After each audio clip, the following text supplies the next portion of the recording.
Salute, salute. The streets are buzzing. Welcome to the chat show, everyone. Hope everyone's well. We shout you out. We keep it 100. Healthy Knicks talk. We chop up the good, the bad, the ugly. And the chat's popping already. Salute to the Knicks, Drew Licata, Lily Phillips. Salute. That's a tap. A lot to talk about tonight. We've got NBA playoffs on the agenda.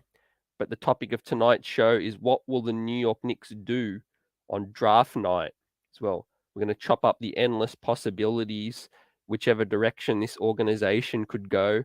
There's so many options.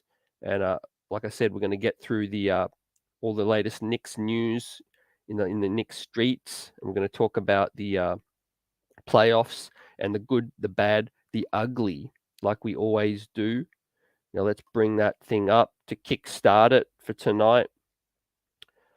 The good is going to be the flexibility.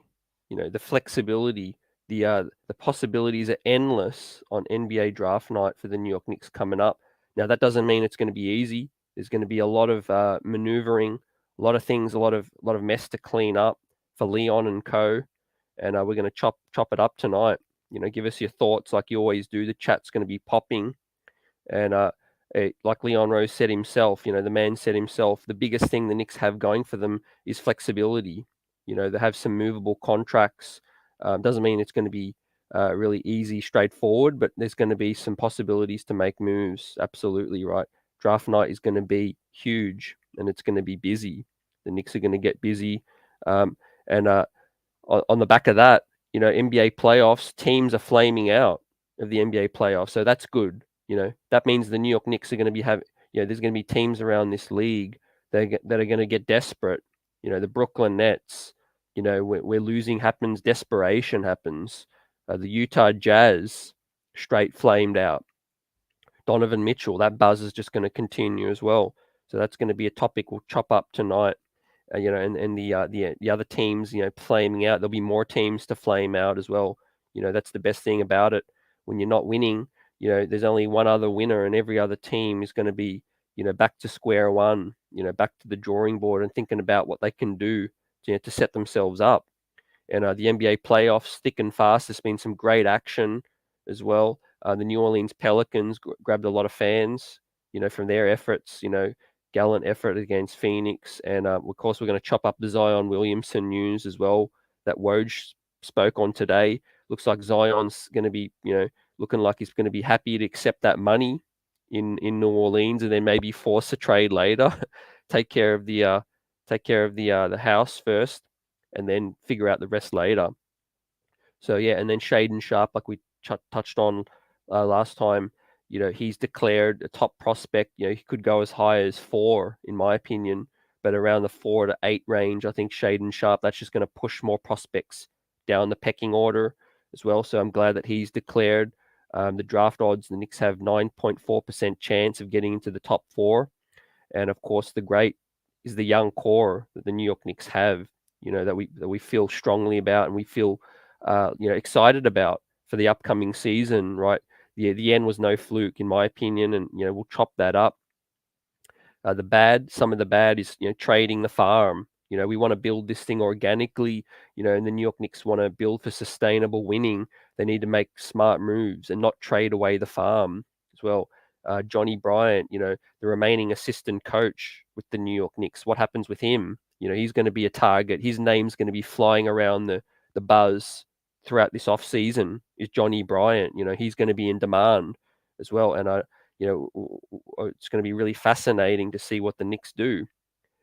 The off-season uncertainty, we talk about these moves, but it doesn't necessarily mean that these moves are going to be easy to make. But there's a lot of question marks. And Jalen Brunson, the Dallas Mavericks continue on their journey throughout the Western Conference playoffs. So that just means that there's going to be more Brunson buzz continuing as well. So unrestricted free agency, his price tag's going up as well. So that's just going to continue, as Jalen continues to ball out. He's averaging something like 25 points in this playoff series, getting guys involved as well, playing even better since Luka got back, I think. There was question marks. Could Jalen Brunson, keep up his play when Luka came back, but he's playing a nice second scoring role, in the backcourt with Luka. And of course, everyone's favorite center on the New York Knicks, Mitchell Robinson, unrestricted free agency. What happens with that situation? I'm hearing a little bit of buzz in terms of, it's not as unlikely that he'll take the money from the Knicks and come back as well. So could that be posturing? We don't know, but there's plenty to chop up. And of course, we've got to hit on the ugly as well. The ugly is there's a lot of work to do for these New York Knicks, right? A huge offseason for the front office, huge offseason for the organization. And of course, the Jazz were upset over the World Wide West saga, scouting as well. We may not have heard the last of that ugly situation. What to do with Julius Randle and these veterans, clearing this space that we need to do, and a Spider Mitchell trade buzz that's going to continue, right? It's a headache at the moment. But let's get to the chat. Salute to everyone up in here. Friday night, the feeling is right. And appreciate you, Lily Phillips. Appreciate it. Drew, always here. Salute. Say night to Anthony Edwards. He's been talking too much. The Knicks already on the money. Got some 5-team trade that solves a lot of teams' problems. It's between Utah, Dallas, the Knicks, Lakers, Miami. It's a huge bomb that will shake up the league, and every team has a good reason to do so. It is possible. Well, the Knicks already putting his GM cap on. Salute. Okay, so let's get to Drew's comment. Let's just hope to move up first and foremost. Yeah, absolutely. 11. It's unlikely, but 9.4% chance. It's definitely not impossible. 1 in 10 chance or so to get up for the Knicks. Of course, draft lottery night's coming up in about 15 days or so. So that's going to be something exciting to see whether the Knicks can get up. Let's hope, Drew. Let's hope. Chat. The Knicks. The reason I'm for Dinwiddie is because he's 6'6", athletic, and the Mavs are having him come off the bench and are going to be keeping Brunson for 20 mil. Yeah, you raise that point, the Knicks as well, which I hadn't really thought of too much. If the Mavs obviously commit to Jalen, what does that mean for Dinwiddie? They traded for him as well, right? So, I think I'm more inclined to see them favor Brunson, like you said. Brunson's the one really, really balling out at this point in time. But also they did trade for Dinwiddie, so it's going to be really, really interesting out there. The Mavs need a power forward like Randle as well. So Dinwiddie for Randle. Haven't really heard of that scenario. Anyone bring that up? The Knicks as well, but nothing's off the table. For real. Like, chat, give us your thoughts on the Knicks' proposal there. Obviously the point guard situation is going to be pivotal. And tonight's topic, what will the Knicks do on draft night? We'll be chopping up the prospects. We won't be diving too deep into it as yet because I've got another show planned on all the prospects. But give us the prospects that you're looking for and that you like.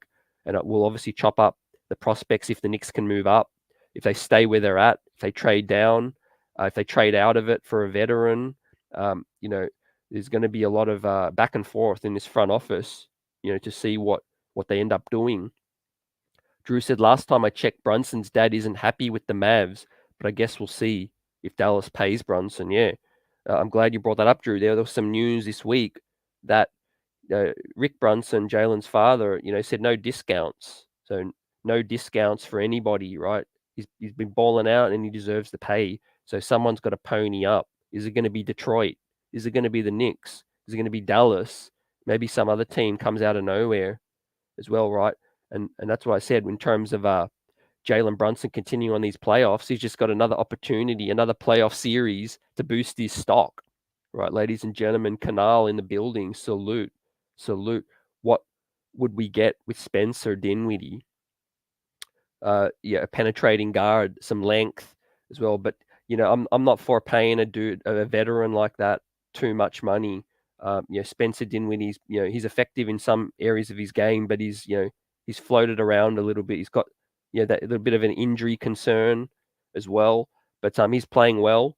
He's also an opportunity to build his stock up as well, right? So we watch these playoffs with anticipation and see what what shakes out there with Dallas. They obviously face the Phoenix Suns now, which is going to be a huge series in the West. Salute Geraldine. Salute. What's good?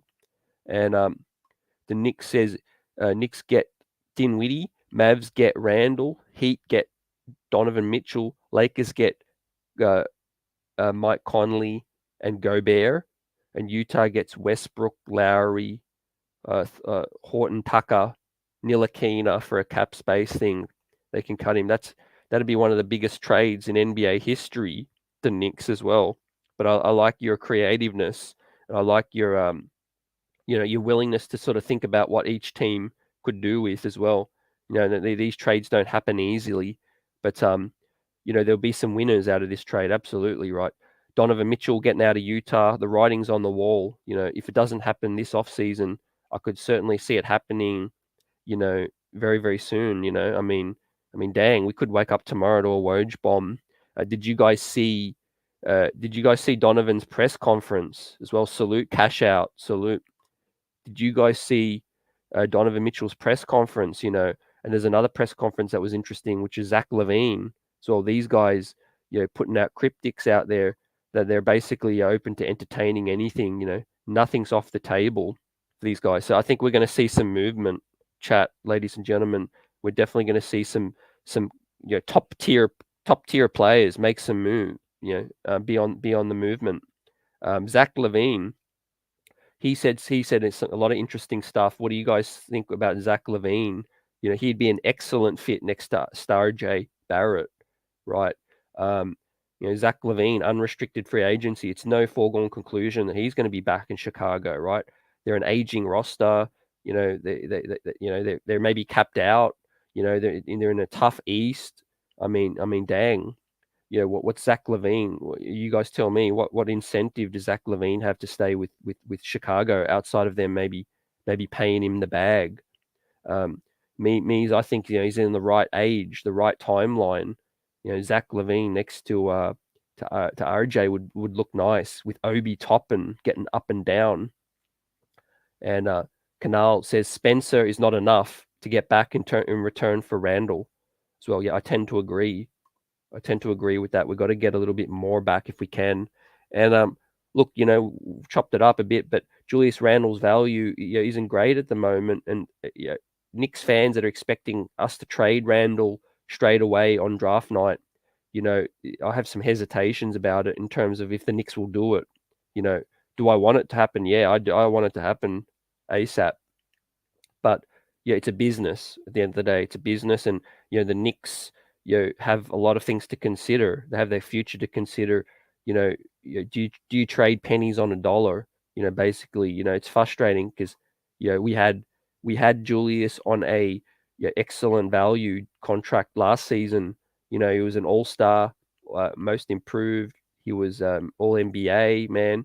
The New York Knicks, ladies and gentlemen, had a perfect chance to see what they could have got for Julius Randle. I think we could have got multiple firsts. I think we could have got a young player and multiple firsts for Julius if we had traded him last season, right? But we can't turn back the clock. Unfortunately, we just got to work with what we got.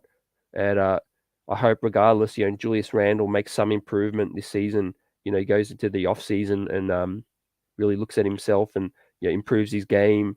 Gets on the same page with the coach and the front office. And let's see if an offer comes that's too good to refuse, that Julius also signs off on. Then see you later. And nice to know you.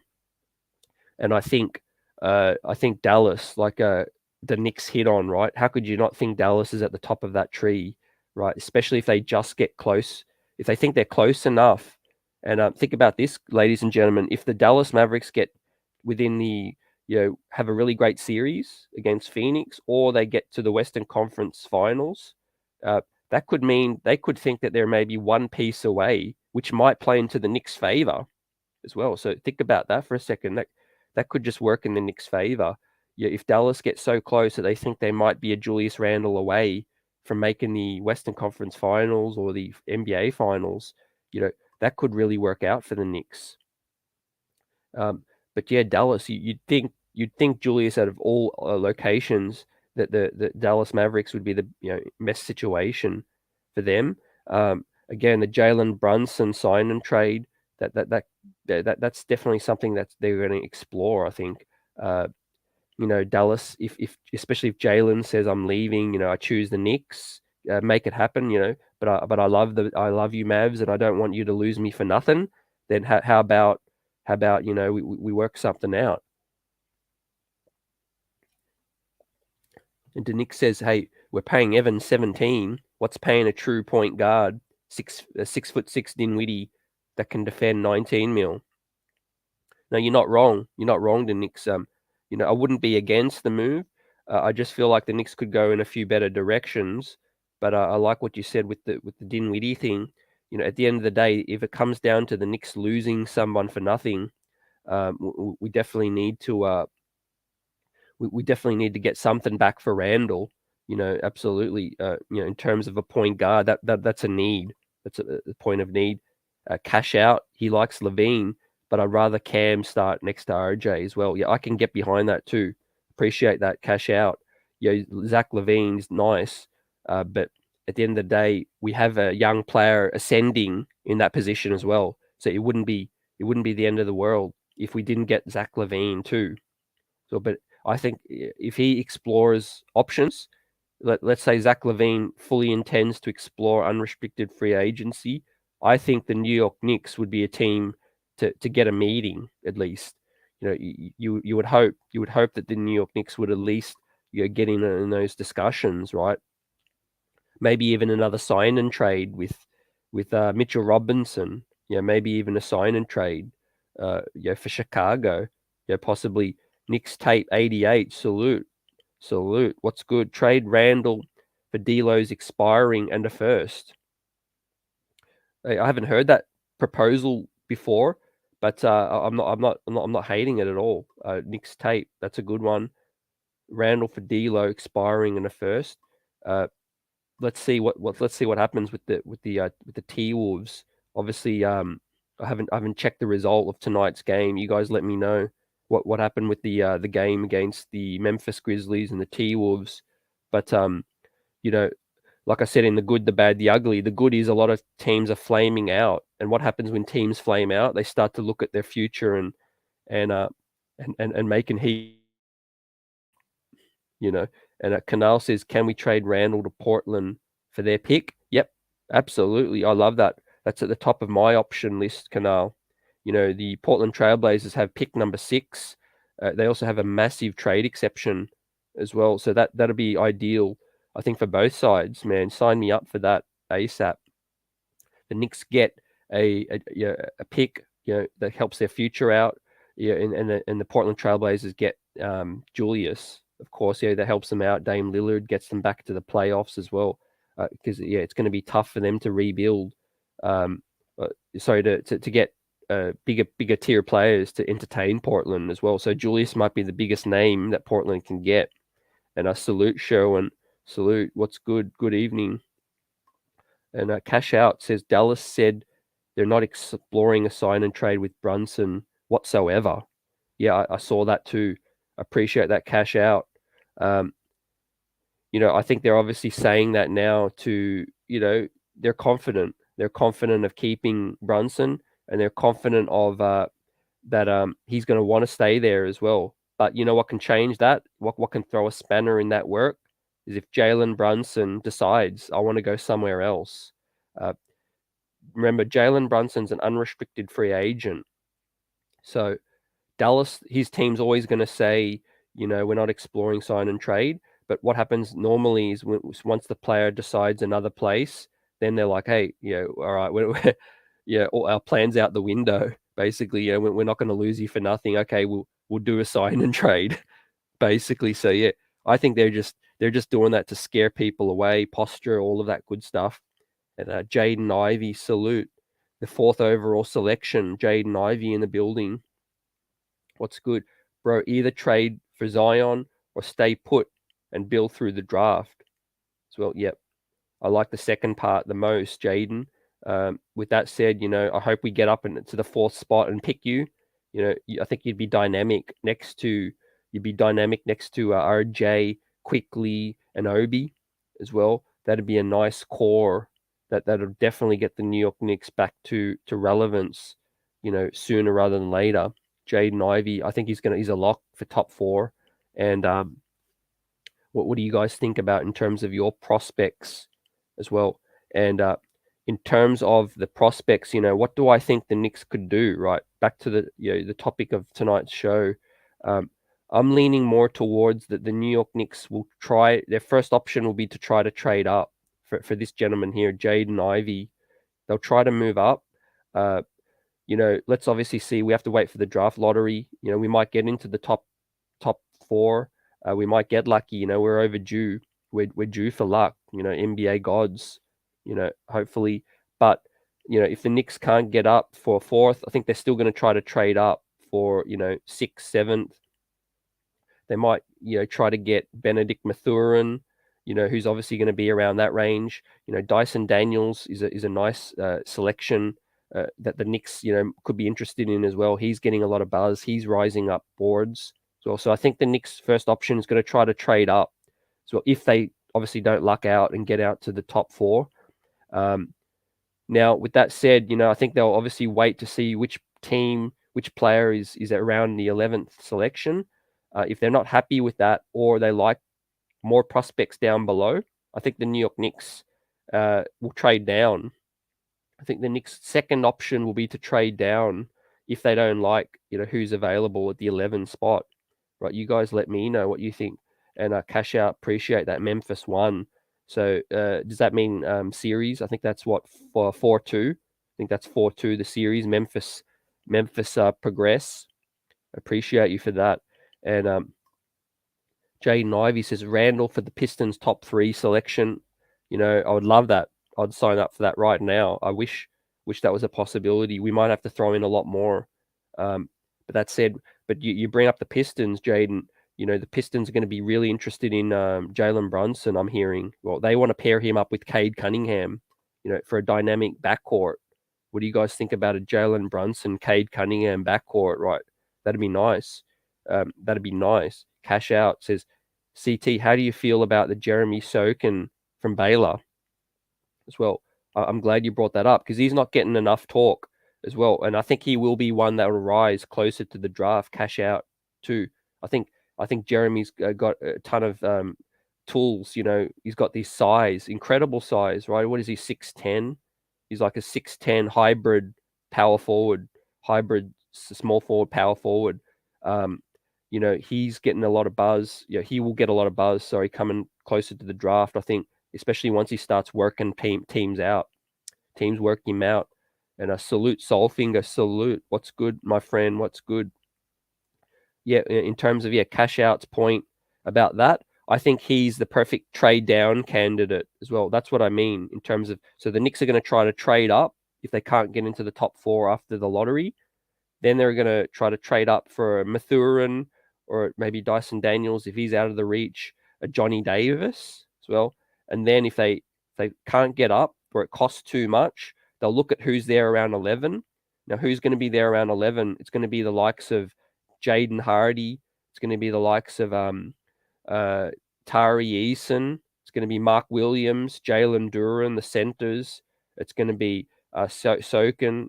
It's going to be Malachi Branham as well. It's going to be those kind of prospects. They're going to be around the 11.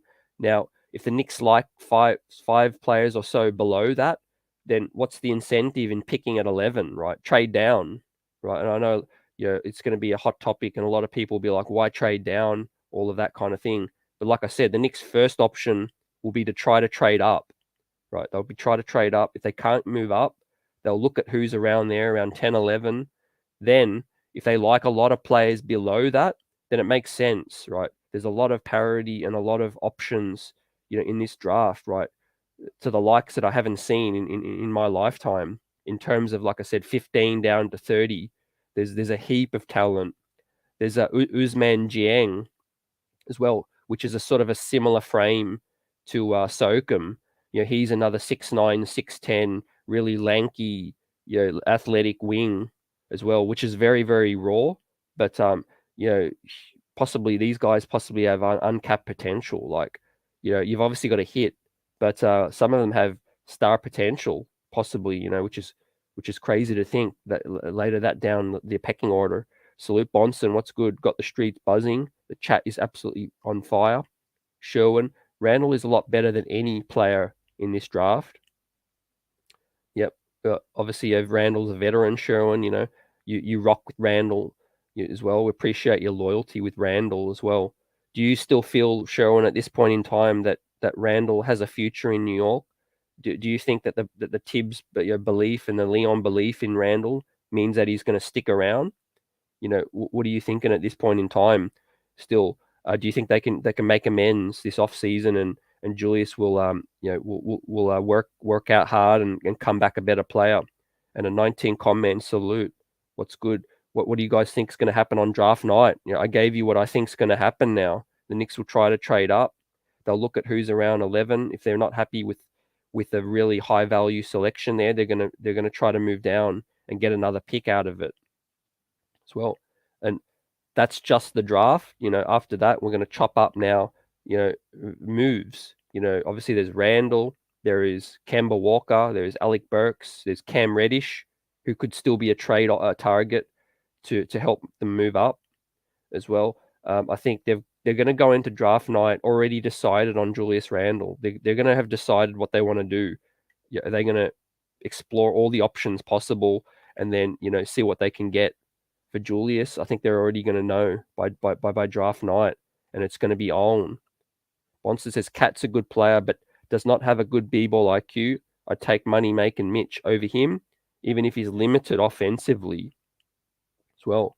And like Bonson says, the good thing is about the playoffs is you can see players at the pressure cooker, the spotlight, right? Some players, that's their opportunity, Bonson, to shine. Chat, which guys are getting it done in the playoffs, which guys aren't getting it done as well. And just like Bonson says, he prefers Mitch over that situation with Cat. And I show, and there are 0 players in this draft that would have been a lottery pick in last year's draft. Look, dudes may not be popping out at this point straight, off the page, Sherwin, but let me tell you, there's talent.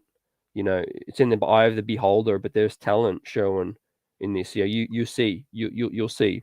You may not be a believer in some of these guys just yet, but again, it's hard to even predict. Like some of these raw guys that I said, Sokum, Jiang, these kind of guys that are 18, 19 years old. It's going to take them time. And cash out. I think if we can get Johnny Davis, we should draft him, no question, right? Absolutely no question about it. Cash out. I think Johnny's going to go 5, 6, maybe 7 at the latest, right? And what do you think about him? And do you think the Knicks would be willing to trade an asset to take him? Again, 11 to 7, 8, 7, 6, 5. That's not a huge jump.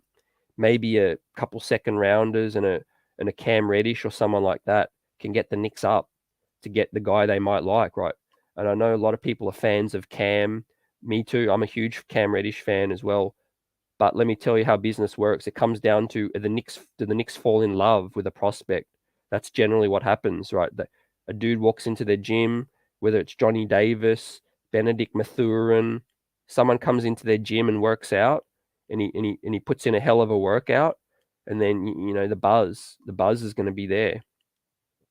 19. I think we should trade the 11th for the Spurs 20th and 25th and select Malachi Branham and Wendell Moore as well. They're playing chess. This 19 man. That's a great move in my opinion as well. That's a very likely move that I said I think I could see happening. Again, the 11th pick to the 20th pick. People don't really that know this draft. They don't know how even it is, right? A player that's 20th could easily be as better than the 11th selection this year as well. So 19's on the right train of thought here, I think, in terms of, trading the 11th for more value if we can't get up. Sherwin, yep. Shaden Sharp, yep. Most talented player in this draft. Yep. I've got Shaden as high as 4th now, Sherwin as well. So I'm high on Shaden Sharp. And I think I could see him, if he works out for a team or two and they fall in love with him, I could definitely see Shaden around the 4th selection, even as high as that, man. And Kaiser Soze, salute. What's good? And Soul Finger on the money, like always, as well. We were chopping it up last week, Solfinger. I think they'll trade down as well. I think the Knicks have that track record, don't they, chat? And give us your thoughts. Obviously, they try to trade up. They tried to get what's his name? They tried to get the Dominican prospect Chris Duarte. They tried to trade up to get Trey Mann last season. So the Knicks do try to trade up to get the guy they want. But then what happens if it proves to be too expensive? Then they move straight back down as well, and which is a smart move, to get that asset. 100% Randle, RJ are like brothers. They both love Thibs. They are all staying as well. That's Sherwin's thoughts. Look, RJ is just a great character guy. He's respectful. We saw his quotes about Tom Thibodeau. RJ Barrett says Thibs is my guy as well. I can't really say definitively how close I think RJ and Randle are. I think RJ just respects all his teammates as well. But I appreciate your thoughts on that. I wouldn't be surprised if they are tight. And Kaiser says we trade Randle to Portland. Randle played well on the West Coast trip, but plays poor at MSG. Let him go, and we can get assets for him. Well, yeah, I like that scenario too, Kaiser. Trade Randle to Portland, and you got to think Portland are interested. I think it might come down to their interest in Jeremiah Grant. So, what do you think about that? I think Jeremy Grant and Randle are both going to be on Portland's radar with that Kaiser. But yeah, basically in terms of what we can get back for Randle, I like what Portland can give us. Flexible, high pick, in the draft as well. I think we'd have to take on Eric Bledsoe's deal as well. But if it means we get the 6th selection, that's a Shaden Sharp, right? I know Sherwin, you're a fan of Shaden Sharp. If you could turn Randle into Shaden Sharp, would that be something you'd be entertaining? So I mean, you got to entertain that, right? Even if you like Julius Randle, he's 27 years of age, right? Shaden Sharp's just 19. Has all the potential to be a number one option. Tarek, salute. What's good, my friend? If there is a center to go for, if all else fails, don't sleep on Kofi from Illinois. Remember that name. Yep, definitely. I appreciate that, Jewel.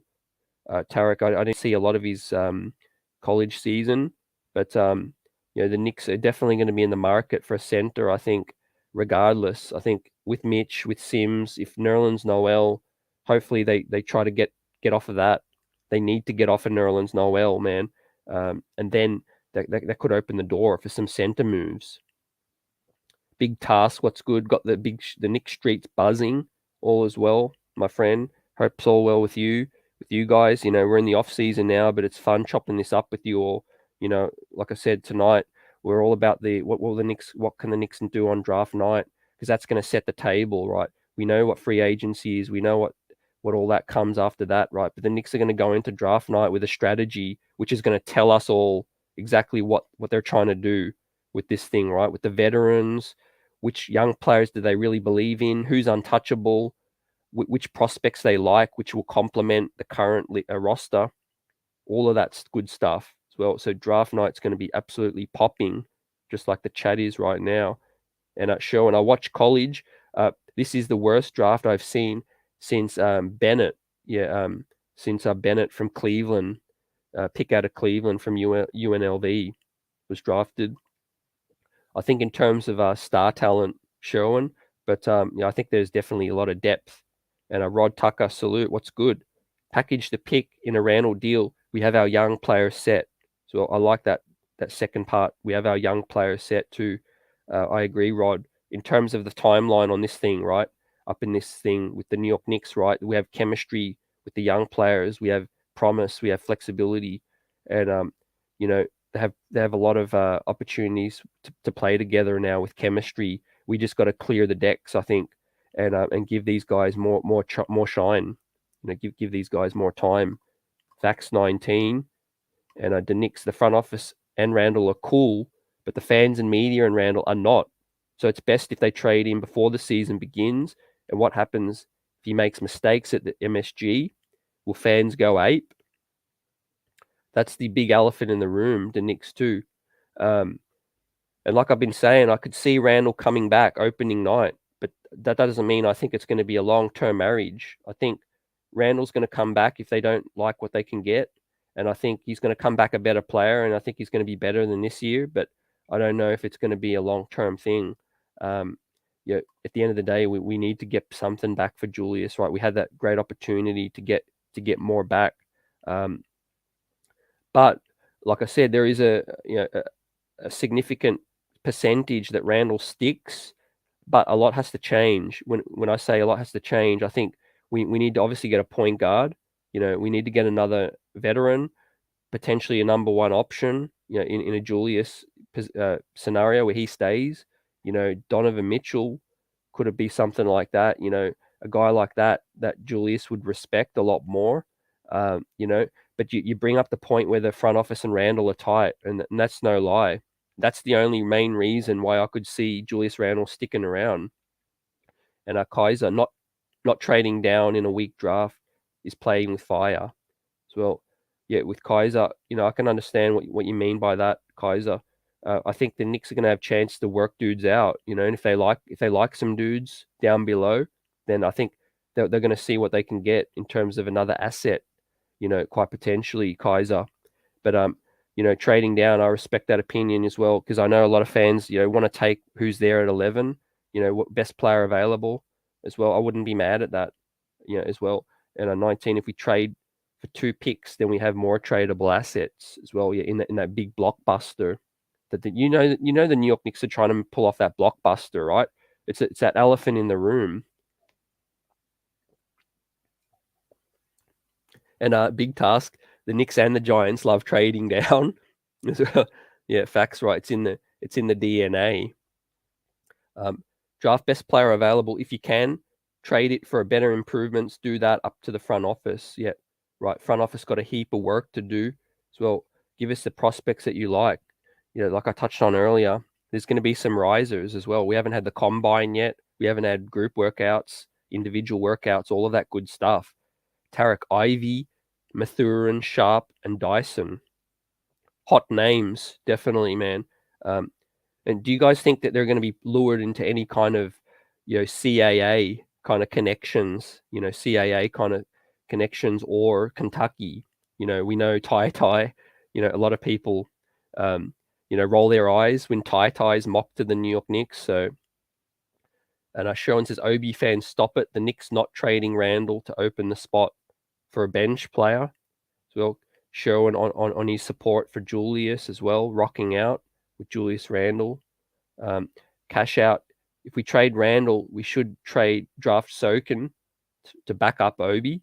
So yeah, cash out's thinking about future moves and backing up who we got as well. And it's no surprise that if Julius does get traded, it's Obi's spot. Right? I don't think we're trading Julius to bring in some other power forward. They might draft Tari Eason as well, which is another combo forward. Tari Eason could play that spot at the 4 some bit as a backup. And also we know Cam Reddish, good size too. Good size for Cam. And have to be honest, we have to trade Randle to a place he wants to go, and Dallas would be best. And Dinwiddie is better than Eric. Yeah, you make good sense there. The Knicks, absolutely right. I'd much rather Spencer than Eric all day, every day. And Sean says Randle is a top 20 player in the league. I'm not trading him because the Knicks had a bad season. So, look, I think 20 is a bit of a stretch. I think Julius is a top 40 player. I think top 40 player.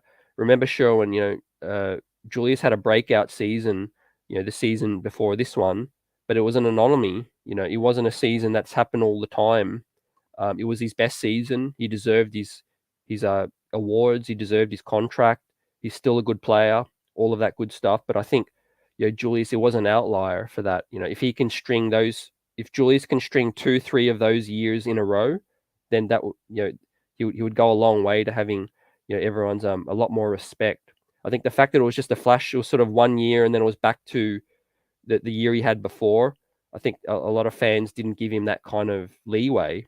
I think that's the main reason fans turned on Randle so much. I think if Julius had 2 of those years in a row, he would have had a lot more leverage this season as well. 19 says Randle's a 20-10-5 player that makes under 30 mil per over the next 4. 8 thinks he's staying. Yep. I could see it. I could see him stay as well. 19, with the support of this front office and organization, but they do need to have the meetings of the minds. There's no doubt about it, right? As we see, ladies and gentlemen, Bonson, appreciate you, fam. Appreciate the support as always, fam. Always got the streets buzzing. There's Bonson as well up in this piece, and let's continue the buzz. Bonson, appreciate the support. Give us your thoughts on this offseason and draft night. But the chat's spitting a lot of knowledge tonight. Let's continue. Ahmad, salute. What's good? That's abuse of power show and didn't do anything to get timed out. I didn't see anyone time showing out, but you guys just let everyone keep it respectful. Let everyone give their opinion as well. No timing out anyone, unless it's something derogatory as well. If it's just someone spitting their basketball knowledge, we don't have to agree. This is the chat. We shout everyone out. But yeah, Mars Jetson, salute. What's good? Kaiser. Kaiser said, sorry, did that one by accident. Okay. Yeah, appreciate you owning up to that, Kaiser. Walking the dog, listening to the show. Let's continue, man. Sherwin will be back, and we'll let him know. Mars Jetson, 20-10-5 and 5 turnovers. That's no lie either. That's no lie. And like I said, big changes have to happen if Julius stays. We all know this, right? If Julius stays, something has to change in terms of a point guard, a number one option to take the ball out of his hands more, and then we're going to get less turnovers from Julius, right? Less turnovers from Julius, less time, less touches, and less turnovers as well. But he needs to play more cerebral, right? He can't just have the back a ball to the basket, head down, barraging into dudes as well, right? He's got to play a lot more of a well-rounded game. We know what Julius can do with those stats, but it's the eye test as well and making other players around him better. And I'm agreeing with Mars there. Salute. Shaden Sharp is definitely a target around the 4 to 8 range as well. If the Knicks can possibly use that Kentucky connection once in our life, could use that Kentucky connection and get him to work out and get him to promise that I only want to go to the New York Knicks. If we could trade up to a team at 7th spot, let's say, and give away a pick or so, I'd be down for that to get a Shaden Sharp up in here as well. And Soulfinger, yes, I could see them making moves on these connections. Yep, appreciate that as well. And a Blood of Depanda, salute. See you later, Julius Randle as well. I think it's more likely, definitely, it's more likely than not that Julius is out of here. I can see that happening. And appreciate everyone rocking with us tonight. Let's get it. Tarek, unfortunately, we stuck with Randle. Forget the stats. He was toxic. That's my issue when it comes down to the culture and the youth. Well, and that's a very valid argument. I feel the same way at times throughout the season. Definitely, I feel like Julius brought a lot upon himself. Right, you can't ignore that. Whatever beefs he had, right? I wish he'd just come out and said certain things. Whether he did, maybe he spoke to the front office and he spoke his piece. Chat Tarek, do you guys think that these exit interviews, maybe they haven't happened yet either? I think they were supposed to have exit interviews after 3 weeks of the season. Maybe they air out the grievances. They talk about what's good. Moving forward. Maybe the New York Knicks promise they'll keep him around until the deal comes that they like. And Mars, you ain't getting nothing without significance with Julius starting. Yep, you ain't winning anything of significance with Julius starting. Definitely Julius, to me, he needs to be this no better than the second option on a team to win anything, like you said. And like top 20, I got to disagree with that as well. But that's showing loyal to his guy as well. Like he's been consistent. Sherwin's pulled some good jewels out. He's he's pulled some good jewels out, and Sherwin would appreciate it. It was an accident. Kaiser was walking the dog and hit the button, but you're back, and we make sure that everyone can continue to say their piece as well. Just nothing derogatory on here. We shout everyone out. We keep it 100, and it's a healthy Knicks talk. And Rod, I'd take Dinwiddie in a heartbeat. Yep, no lies there. And one good season, like Maris says, I agree, Maris, as well. The Knicks got to, you know, you got to look at the sustainability of what's going on with this situation, right?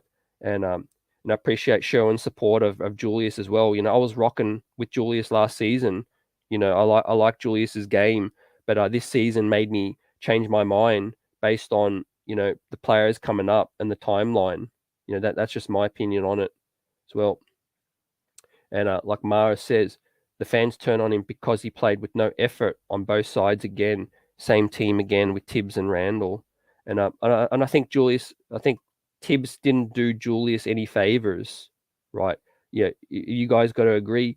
Thibs didn't do Julius no favors. If he had coached him up a little bit more, you know, harder and didn't have that blind faith, you know, it's all good to have faith in a player, but you can't have blind faith in a guy that was a first-time All-Star as well. You know, Chris Paul is the kind of player you have a blind faith in, you know, a guy that's done it for a decade. LeBron James is a player when you're coaching, you have a blind faith for, you know, even if they're going, you know, 0 of 12, you still have a blind faith in Kobe Bryant, then he's going to hit the game winning shot.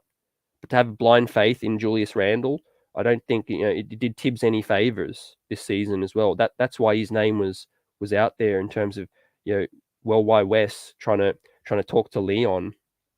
And G Streets, what's good?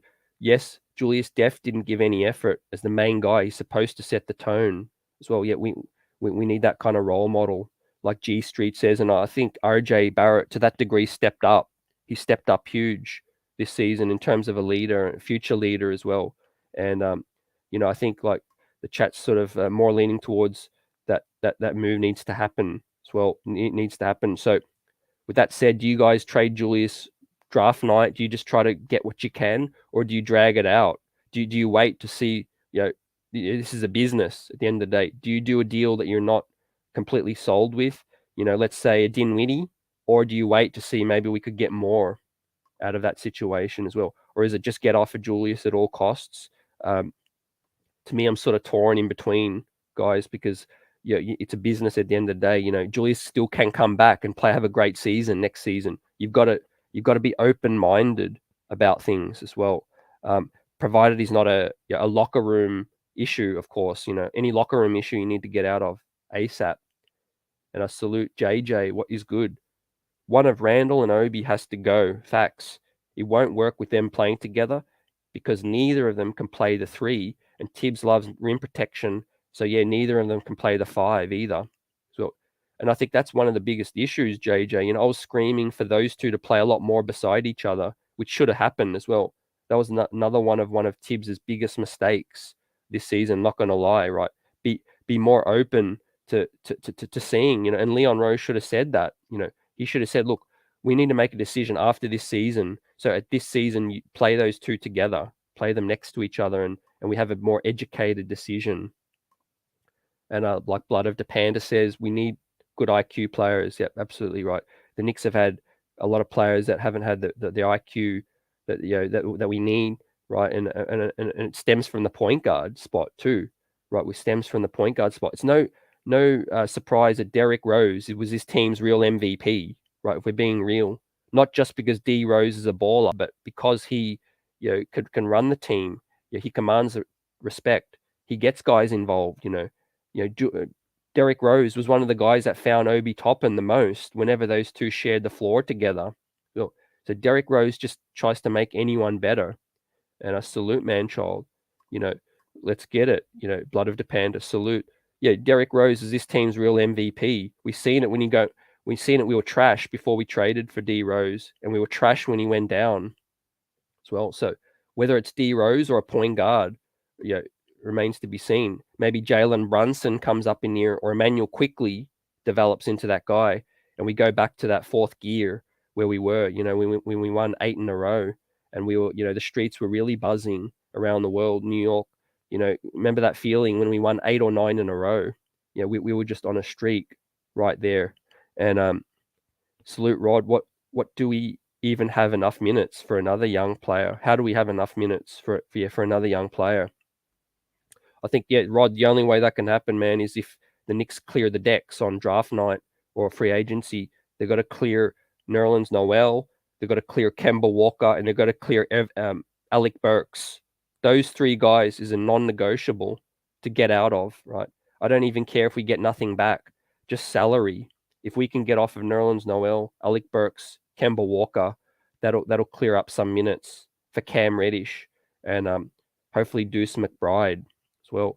And and to Rod's point, maybe the Knicks look at a center as well, because let's say if we lose Mitch, then there is minutes for a center, to be drafted as well. And Randle and RJ don't fit on the court. Bonson together, the offense gets bogged down and stagnant. If Julius stays, his presence will hold RJ and Obi and ultimately the team, in my opinion. So, yeah, I agree with that in terms of holding other players back a little bit, Bonson as well. And I'm not trying to get on Julius in terms of his character or anything like that. I just evaluate what I see on the court. Right? I couldn't really care what a player does off the court, as long as they're staying out of trouble. But with that said, I think Randle's play is quite ball dominant, and of course, his contract's pretty fair. I don't think he's getting overpaid or anything, but yeah, he does clog the paint. He does clog the paint a bit. And my biggest concern is his shooting. If Julius can shoot at a high clip from three, that opens the spacing up. But with RJ and Julius and Mitch, that's just not enough shooting, man, in this NBA. And I salute the new Knicks. Let's get it. Yeah, salute. Solfing, Thibs didn't set him up for success. He placed him in a bad position, and Randle gets the ball too far out. So yeah, Solfinger hitting the money there on the money. And also we got into our sets too slow. Solfinger chat, right? Alec Burks running the point. A lot of the time we'd get into our offense maybe in the 14, 12 second mark, right? That's just not enough. If you notice the second we played with more pace, it was lit, right? We was beating the Golden State Warriors, remember? Didn't we beat Golden State Warriors? Didn't we beat we had some good wins. We had some surprise wins. Not gonna lie, right? When we played with pace, even when Julius played with pace, we got up and down. And you get what you can. G Streets, that will lead to more minutes for Cam, Obi, Sims. Yep. Maybe addition by subtraction. Yeah, I agree. A lot of fans are thinking the same thing. Again, I don't think Julius is a sunken cost. We should get something back if we're trading, something of significance if we're trading him. But I could see the impact that it can have on the team for sure. And Kaiser, I don't think Randle's trash. I just don't think he plays modern basketball, and he doesn't have the size to play back to the basket. He's too inefficient and uses up too much of the clock. Yet high usage kind of guy. Absolutely, Kaiser. And he's going to look good with his numbers as well. When you get that many touches, you're the team's number one or second option. Any player of Julius's talent is going to put up those kind of numbers as well, getting those kind of touches. And I agree with that. It's about, does those touches translate to winning? We've seen heaps of high usage guys in this league that look great on the court. They're all stars, but they don't really help their team win a lot. And it's no knock on just them. It's just, it doesn't fit, right? It's just about fit. The NBA, this basketball is unique. There's only 5 players on the court at a time. If those 5 players don't fit, if those 5 players don't have chemistry, those 5 players don't complement one another in terms of spacing, all of that. I mean, we've seen it before.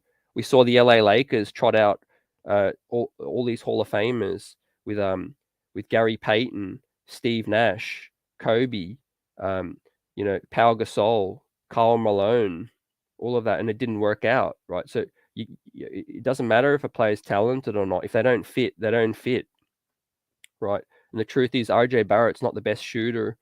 Cam Reddish isn't the best shooter as well. Obi Toppin's looking like a better shooter as well. So with that said, yeah, I think the Knicks, it could be addition by subtraction in terms of seeing what they can get. And JJ too, we need the efficient players. We need efficiency, which is why Brunson would be a good fit. Tired of having a team full of 40% shooters. It's horrific. Yeah, he's efficient under the bucket too, which is crazy, right? For all the knock on his size, ladies and gents. And give us your thoughts about Jalen Brunson, the pay price and the price point. What do you think about that? Whether he's worth it or not? Whether you not want the Knicks to go that route for various reasons, with Emmanuel Quickley in mind. But Jalen Brunson is efficient, absolutely, and he's looking like he can play well off a second, as the second option, against a ball dominant guy. Less is more for Bonson as well. Addition by subtraction. Don't give Julius away for nothing, but his toxic, unpredictable behavior does not equal winning, and trade him as well. And I agree with pretty much exactly what you said. However, I think there are still some options of Julius remaining, but those got to be drastic changes. We saw what Julius looked like with D Rose healthy. He deferred to D Rose in the closing moments of the games. I think the disappointing thing about Julius is he can do it. He showed an unwillingness to either defer or to, I don't know what it was, but like Manchild says, he burnt the bridge, quite possibly as well. Out of all these question marks and all the good, the bad, the ugly, the thing that's got me the most worried is about this front office and Tom Thibodeau. Leon Rose and Tom Thibodeau's loyalty is looking like it could be to a fault, right? It's to a fault.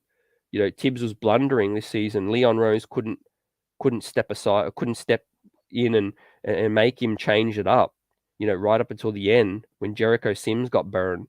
But he spent a first round pick on Cam Reddish, and what did Tom Thibodeau do? He did DNP'd him for about, I don't know, 10 or 15 games. It was something like that, right?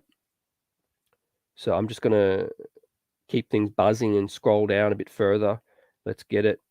At 19, brings up that point. Obi catches. With that said, addition by subtraction also means that a young player under rookie contract gets that shine, right? We don't know what Obi Toppin can be. Not trying to say he's better than Julius Randle right now. He definitely has the potential to be, if he's not already, in my opinion. But you never find out until you give him that chance, right? And Obi could stroke it. I always believed in Obi's shot. What did you guys think about Obi's three ball? There were some times when it looked ugly. Not gonna lie, right? He was struggling with the shot for a lot of his second season.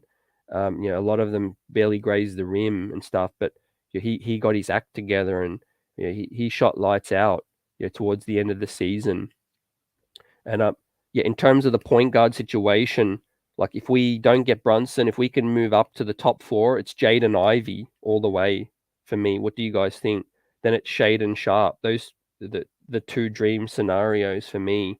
Now Jalen Brunson, I'm sort of on the fence for. I don't want to overpay too much. I'd welcome Brunson on the team. I think him and Quickley can coexist. I think it doesn't mean the demise of Emmanuel Quickley by any means. I think Jalen Brunson can prove that he can play with guys. He can make players better. And I think it takes a lot more ball handling responsibility away from Quickley so he can shine. He can stick to what he's best at, running and gunning. He could stick to what he's best at, and also, focus on scoring. Emmanuel Quickley is a scoring guard. I think Jalen Brunson would do great to get other people involved. And appreciate that, Nick Yak. Absolutely, we beat Milwaukee, we beat Boston twice, we beat Philly, and and more good playoff teams. Yep, yeah, absolutely right. We did. We pulled off, and and I know those wins towards the end, guys, that sort of soft cushioned our win-loss record, 37 wins, but we really weren't too far off, being a 500 team, which is crazy, right? The East just got so much better. Yeah, the East got so much better that it took me by surprise. I knew it was better, but I didn't think it was that much better as well. And like Kaiser says, we're chopping up the Obi IQ thing. To me, Kaiser, that's the difference between me feeling upset about the season and me feeling meh a bit about it. Because these guys took a huge step forward, right? I'm so excited for them and the future in New York with RJ Barrett. To me personally, CT's thoughts, there are three untouchables on this roster: RJ Barrett, Emmanuel Quickly and Obi Toppin, right? Anyone else, I would not be mad if they got moved or weren't here. But those three guys are three building blocks for this organization, ladies and gentlemen, for many reasons, right? Their talent, they've got upside, their age, their chemistry together, and their mindset. You know, they're here for New York. They're built for New York. Those guys always got positivity coming out of them. They work hard. They look good on the court together as well. They look for each other. They were drafted, homegrown. I mean, the list goes on and on and on, right? I think we're lucky to have those three, and they're three untouchables for me, right? Now, not saying they're like going to be some superstar talent. Don't get me wrong. You know, any player can be had for the right trade. But what I'm saying is I would like those three to stick around, basically. You know, I would like them to carry out their career in New York and just to see what they look like. And JJ says Mitch is replaceable. Let's not get crazy with that. We can find a center in the draft that can do what Mitch does, if not more, like Mark Williams or Jalen Duran, plus for much cheaper as well. I think that's the decision the Knicks front office is going to make, JJ, with that situation, exactly like you spelled it out. If Mitch doesn't want New York and doesn't want to take the deal that they've offered, then it's on to the next, fam. And I like Jericho Sims. I think he's proven he could play 20 minutes a night at least. Right? Where do you guys sit with Jericho Sims? But yeah, to your point, man, I like Mark Williams and I like Jalen Duran, and I think they're going to be a lock for the lottery, both of them, right? And Solfinger, Yo CT, Thibs missed the bus. Should have been giving the younger players way more burn as well. Yep, I'm glad you put that out there, Solfinger, as well. I think Thibs, obviously, like we heard, privately regrets, privately realizes he should have played the young players more. Absolutely. You know, let's hope he comes back with some changed mind, you know, in terms of the trust he has. And I think Thibs was never a guy that is just not going to play young players. He just only plays the players that he trusts. But with IQ, with Obi, with hopefully Mitch, if he's here, with Deuce, hopefully they earn enough trust to not be DNPs anymore or not be 8 minutes a night. Right? They can contribute. They contribute to winning. Those guys are two-way guys. They defend. I think he trusts Quentin Grimes. Not going to leave Quentin Grimes out here as well. The forgotten man. Yeah, we can find a stretch five like Kaiser says. But yeah, on point, Kaiser also says, yeah, brings up the Grimes thing.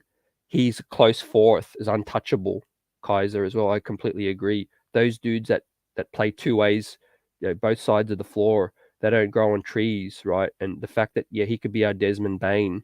And shooting never goes out of style, ladies and gentlemen, right? You know, you're a rookie and he stroked it, what 7 threes in a game? The NBA, the New York Knicks rookie record. I was watching those highlights on YouTube the other night just because I wanted to reminisce about how good that performance was against Milwaukee when Quentin Grimes was just flame throwing. He would just grab it. There was a couple of late threes that were so deep, he just rose up. And I love Quentin Grimes' form as well. He shoots the ball at a high release point, fam, and it's impossible to block. Basically, it's impossible to block. And Solfinger, Brunson has that skill set that we really need. Before we think about bringing him, got to move the other vets, though. Yep. On point again. Yep. It's a domino effect, right, ladies and gents, right? Draft night, like we're here to chop up. What could happen before free agency, of course, becomes draft night? Let's get out of Kemba Walker, right? I don't care if we get back nothing. You know, he's an expiring 8 mil. Send him back to MJ. Send him home. Send him to the Lakers. They might want some more older players, you know, to replace Russ. Like Solfing's on point, and the chat too. The New York Knicks do need to clear up that space and let these young guys get a lot more burn and shine. And a Nick Yak, 6'9" center. JJ, you totally miss what Mitch brings. Will not be replaced in this draft. You know, Nick Yak, big on Mitch's support, you know, and what he can do. He can impact the game in many ways. Can Mitch offensively, you know, in terms of getting second chance points, putbacks, all of that.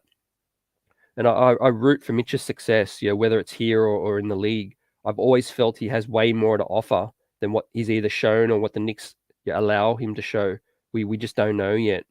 But we saw that move this season. It just took everyone by surprise. That crossover, he took Miles Plumlee. I think it was Miles Plumlee to the rack when he faked the dribble handoff. Then he just crossed him up and took it straight to the rack. Right? If Mitch can just do things like that and continue to evolve like that, I wouldn't be mad, keeping him back. And with that said, Scott Perry up in here. Scott Perry's loyal to him. He drafted him.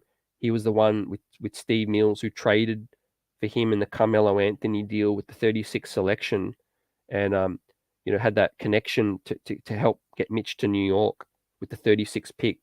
And Mitch's game, there's going to be a lot of suitors. I think he's around that 13 to 14 mil range. The Robert Williams kind of deal. I don't really see centers getting a lot more than that unless they're Cat, Embiid, or Joker. Cat, Embiid, or Joker are a rare breed of centers that are kind of all-star guys. But everyone else, I think any other role player center is not going to get more than 15 mil in the NBA anymore. I mean, DeAndre Ayton, Phoenix didn't even want to pony up for him. So maybe he's proven them wrong. But, guys like Jericho Sims, JaVale McGee floating around the league for year upon year. Those kind of guys do a job.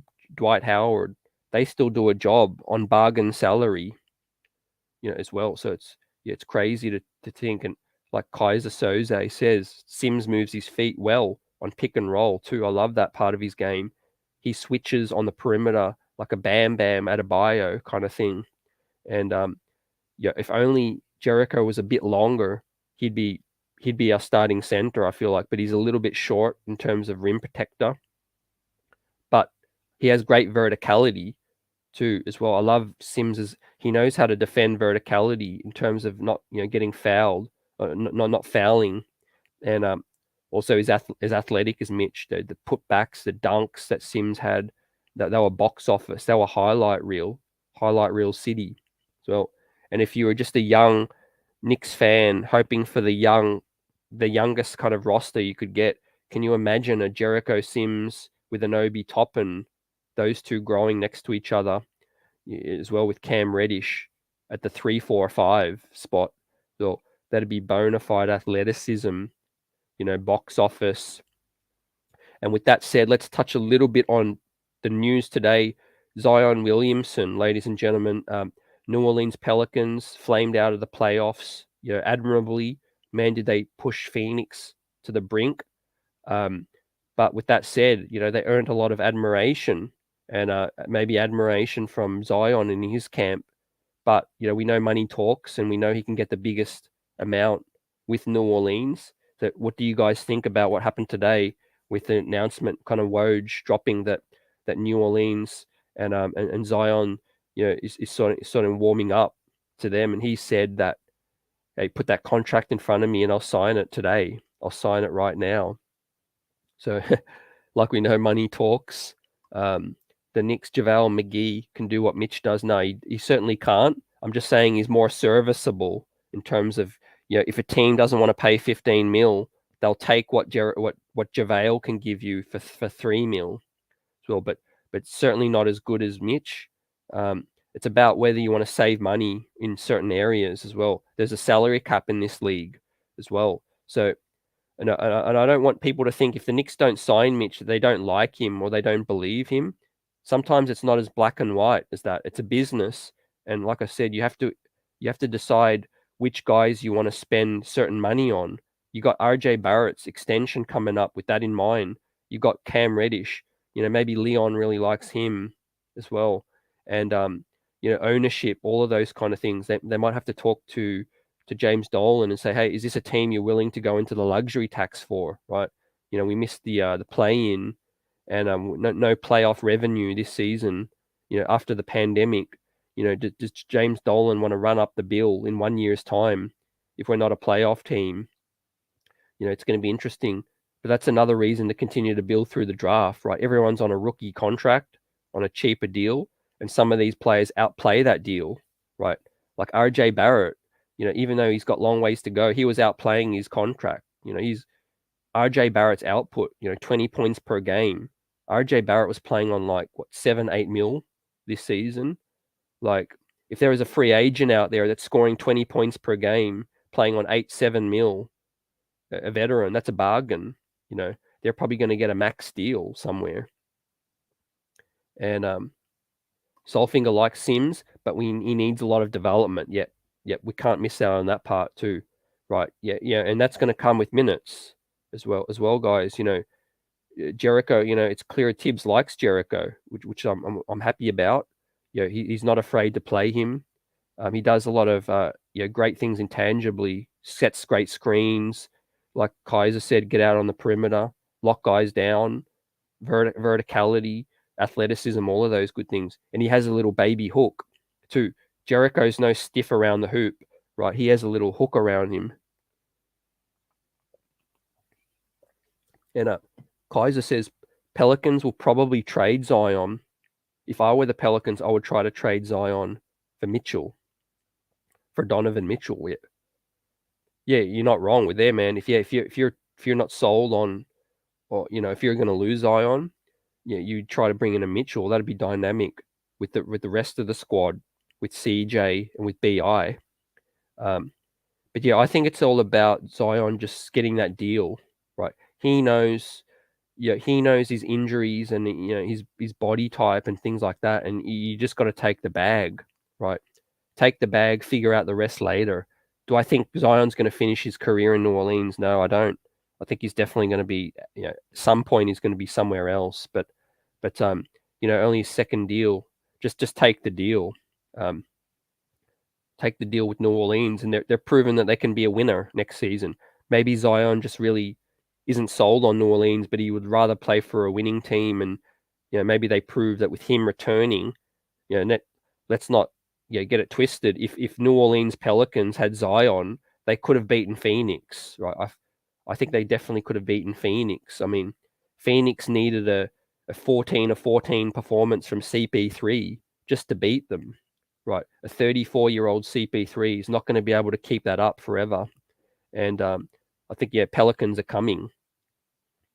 And a Manchild salute. What's good? We gave up the first round pick for Reddish. They better sign him to an extension. Yeah, you're right. Sign him or flip him for something of value. If Reddish helps us get up in the draft to get Ivy or to get Shaden Sharp, then it's it's decent business. I like Cam Reddish, but if whatever happens with Cam, like you say, we need something out of it. We need to either sign him and see what he can rock, in New York, or see what he can bring us, But it can't be no horrendous trade to LA for Alec Burks, just as a salary dump. I'm glad the New York Knicks backed out of that trade. That would have been disastrous. And Bonson, with the huge contracts, free agency is almost just a word. Players will not turn down huge contracts to leave their team. If Zion signs, he's off the table for the Knicks as well. Yeah, you're hitting on that point as well. The NBA landscape's changing rapidly, guys. Like you said, we've seen James Harden, we've seen Benny Simmons, force their way out, right? Donovan, let's face it, Donovan Mitchell is going to force his way out at some point. Whether it's respectfully or subliminally or whatever it may be, he'll force his way out of Utah. He's got way too many years left on his deal to rock with that bad situation. I think, like Bonson says, free agency is just a word. At the end of the day, most of these guys sign before the clock hits midnight anyway. Most of these, there's tampering, and all that good stuff. Mitch in the 25 minutes was top 5 in blocks, first for offensive boards, fourth for shooting percentage, 8.5 points and 8.5 boards. If he played 30 minutes, it's a double-double machine with 2 blocks. So, definitely. And he's earned his contract, Nick Yak, as well. It's just a matter of who's going to pay Mitch the most. Well, is it going to be Michael Jordan? I think he'd be nice fit out there. Detroit getting up and down with Cade.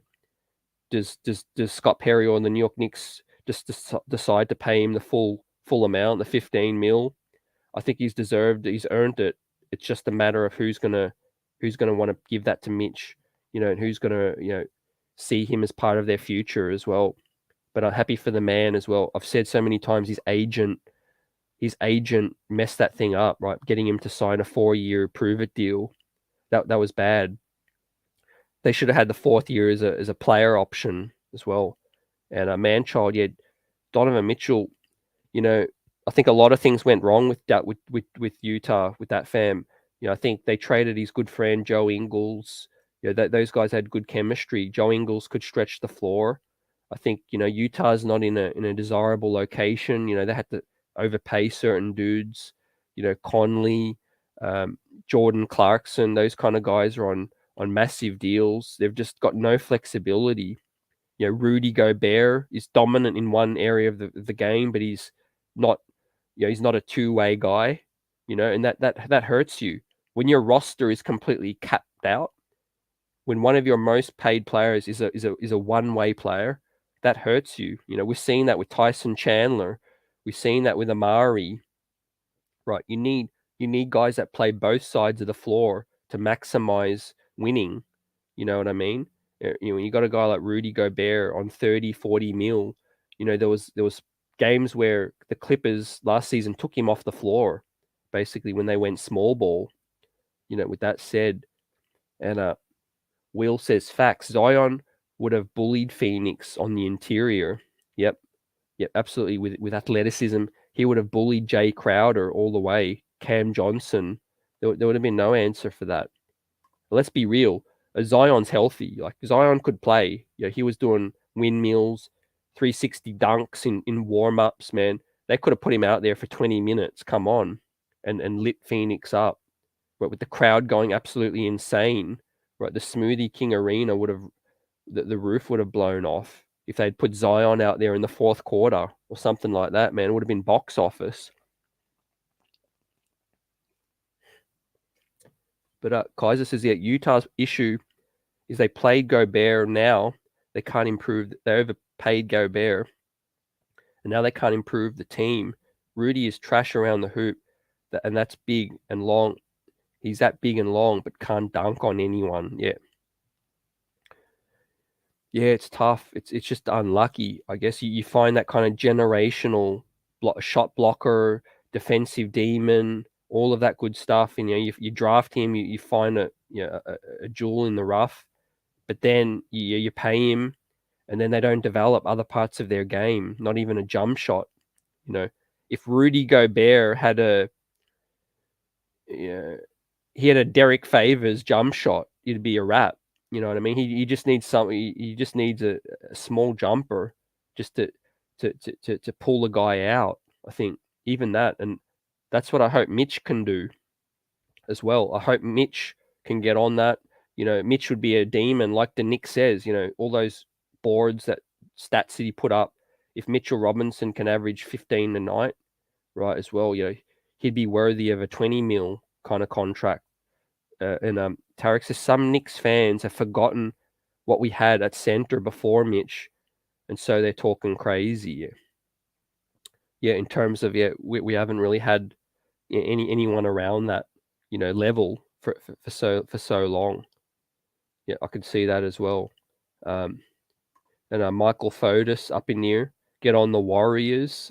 That's a no for me. I want the Warriors dynasty to be over. It's been way too long since we've seen other teams around there as well. The rich get richer with the Warriors, with Curry, Kuminga, Jordan Poole. Now they could afford to flame out on James Wiseman and still be relevant, still be good. Well, that's crazy. And Solfing, I think Utah about to blow it all up.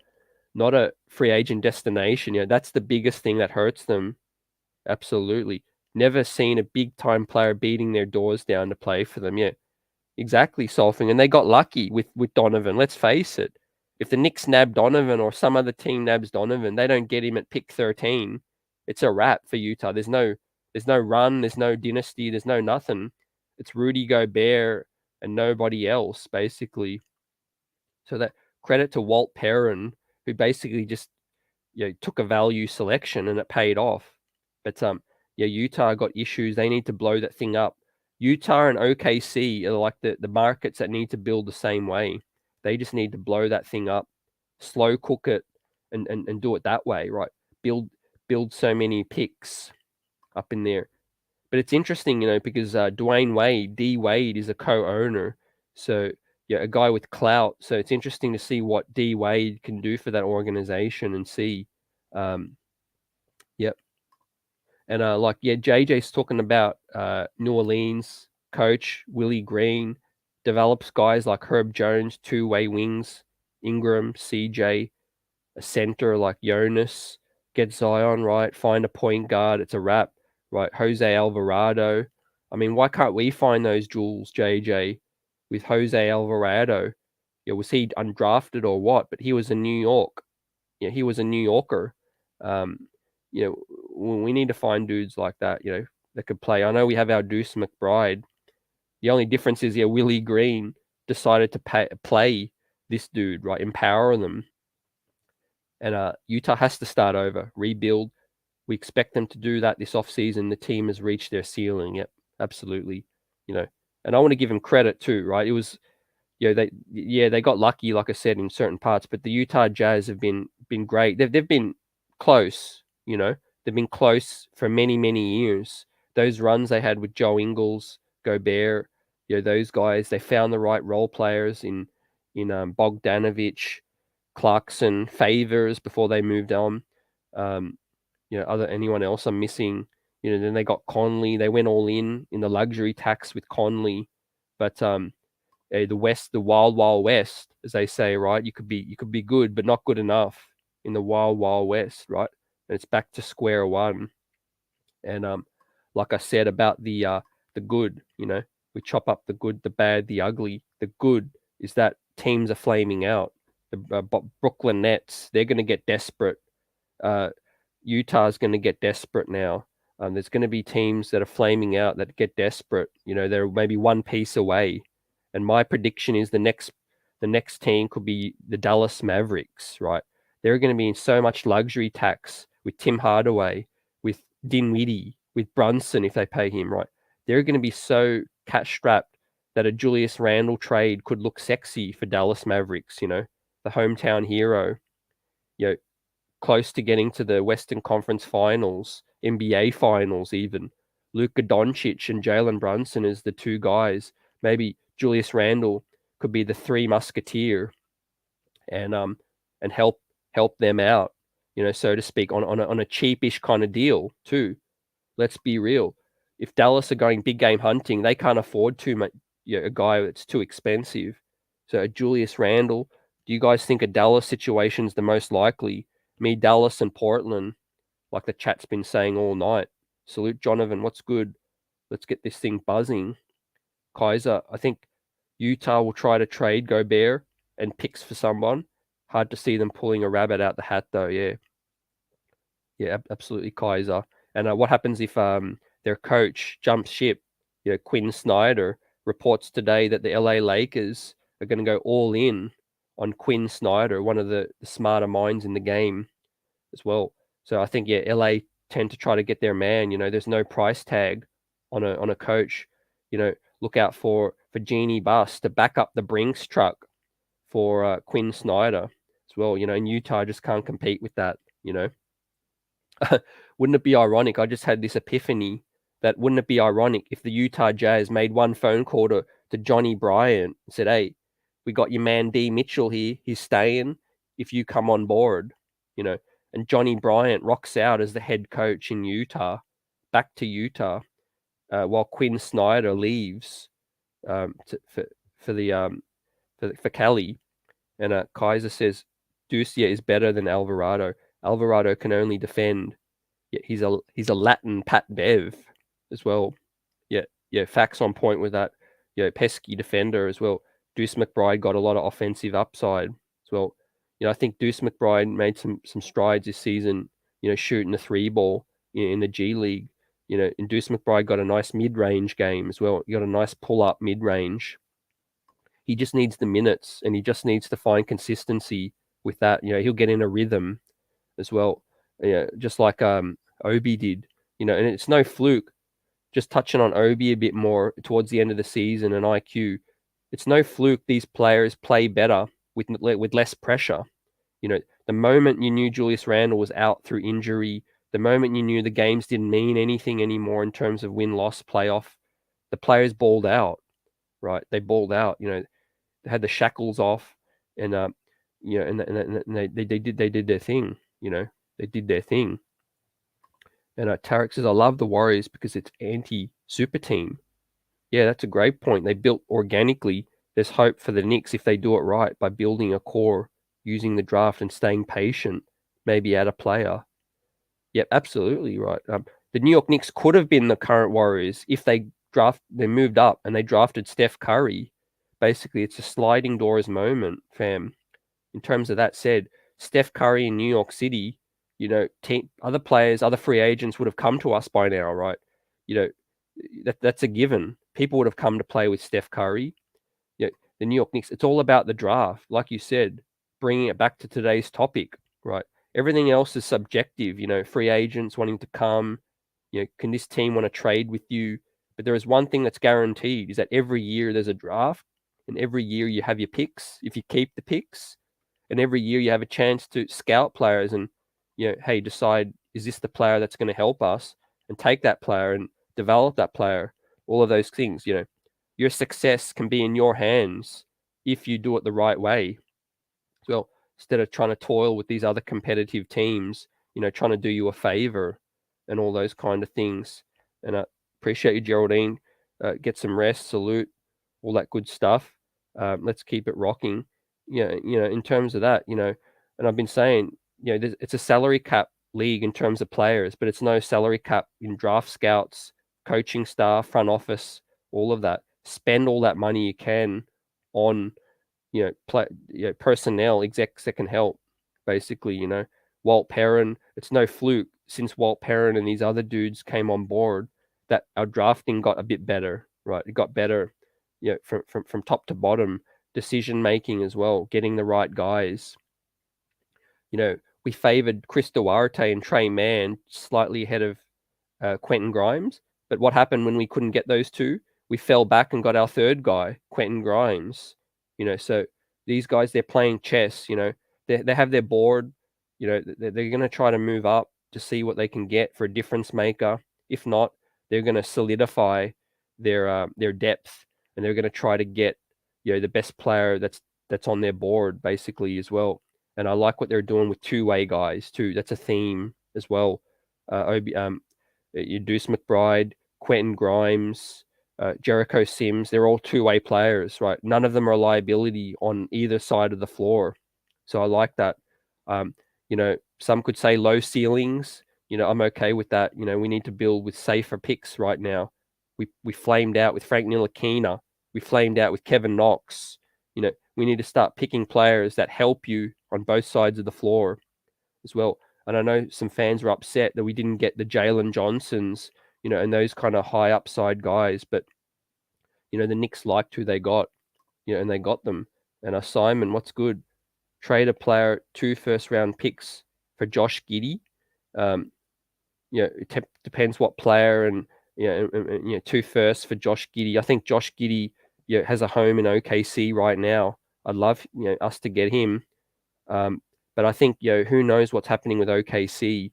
You raise that point with OKC about what's going to happen with Shai Gilgeous, what's going to happen with Trey Mann and Josh Giddey, and they've got those other guards as well. So many different guards.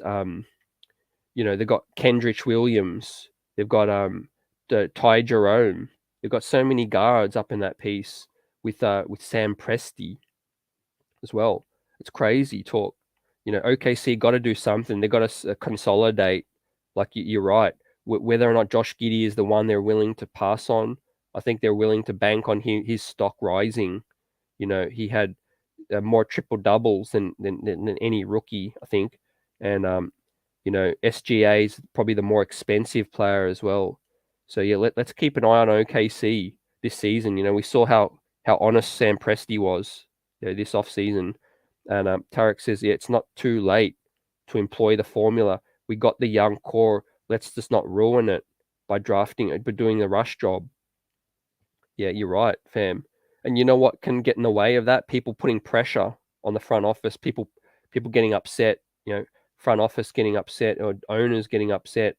But we just need to support this club, through highs and through lows, and also continue to push this message out there that the New York Knicks fan base are okay with playing and developing the younger talent that we have, not shipping dudes out that have a future in the league. Right, let's just see, guys on the rookie contracts fulfilling the whole rookie contract as well, and I'm signing guys to a second rookie contract where we've failed, so many times as well. Right, the Charlie Ward curse still hasn't been broken. One thinks that RJ Barrett will be that guy, but who knows? We could wake up tomorrow and Donovan Mitchell's a Nick or something like that. If Worldwide West or someone bangs their hand on the table, it's crazy up in this piece. But yeah, the Zion thing, it's interesting. I think that might play a spanner in the works because I think their plan, or one of their plans, was to put Zion, RJ, and Cam together, right? That looks like that scenario could have played its course. And Thibs made himself look really bad when the young players got that opportunity to play and did something. Not even talking about the last few games more when Grimes got his chance to shine yet. Facts, Solfinger, as well. And it makes you wonder. He always said practice, right? Dudes earn it in practice. Well, what was happening in practice? I mean, I would have loved to see what was going on because I know Deuce is locking up in practice. I know Grimes was hitting his threes. I know Obi was probably lacking a little bit of confidence, but he just needed the minutes. And I think Thibs does fall in love with these dudes. Like, I could take this to the bank, but Thibs does love IQ. I think, I'm not going to lie, I think IQ is his favorite guy. What do you guys think with that? I think the way he spoke about IQ, he gets to his office late night and then he hears the ball bouncing and he sees IQ out there getting shots up. IQ's a nut, practicing on Christmas night after a Christmas meal. He was in the gym, putting in reps as well. So, I think, IQ is going to be great up in this thing. He's made for this. I think it's IQ. The only thing that may limit IQ's ceiling is just his skill set. His handles, his ability to create shots. His genetic limitations. I think that's the only thing. But IQ's work ethic, his drive to succeed, his mettle in handling this New York environment. I think IQ's made for it. That was a salute to Worldwide West for getting that pick. And Sol says, stay the course, build the foundation. I still think we need another coach, though. Thibs need to be with a vet-heavy team that wants to win now. Yeah, absolutely. I'm on that train too, fam. And it hurts because I know how much Thibs loves New York, how much he's waited for this opportunity, how badly he wants to win here. And he got a whiff of that last season and winning Coach of the Year. I think that played a part in Thibs being so stubborn this year, not willing to deviate, right? He felt that he had the cachet and things. And we all know Thibs is going to stick around for at least a bit more. Let's just hope he comes back just more open-minded, more open-minded. And if a lot of these young players are still here, I know he's going to trust Grimes. I know he's going to trust IQ. I hope he trusts I hope he trusts Cam and Obi a lot more, and Deuce as well. But it's all going to come back to the vets and what the front office does for him, And like Manchild just hit on, poignant. I'm scared Thibs might pressure the front office to trade for more aging vets. Yeah, the guys like Westbrooks, they're going to be out there. Like the Knicks could have had him if they wanted. Tom Thibodeau is going to want someone like that, absolutely. And we know the issues with Derrick Rose as well. Does he force Derrick Rose down our throats again?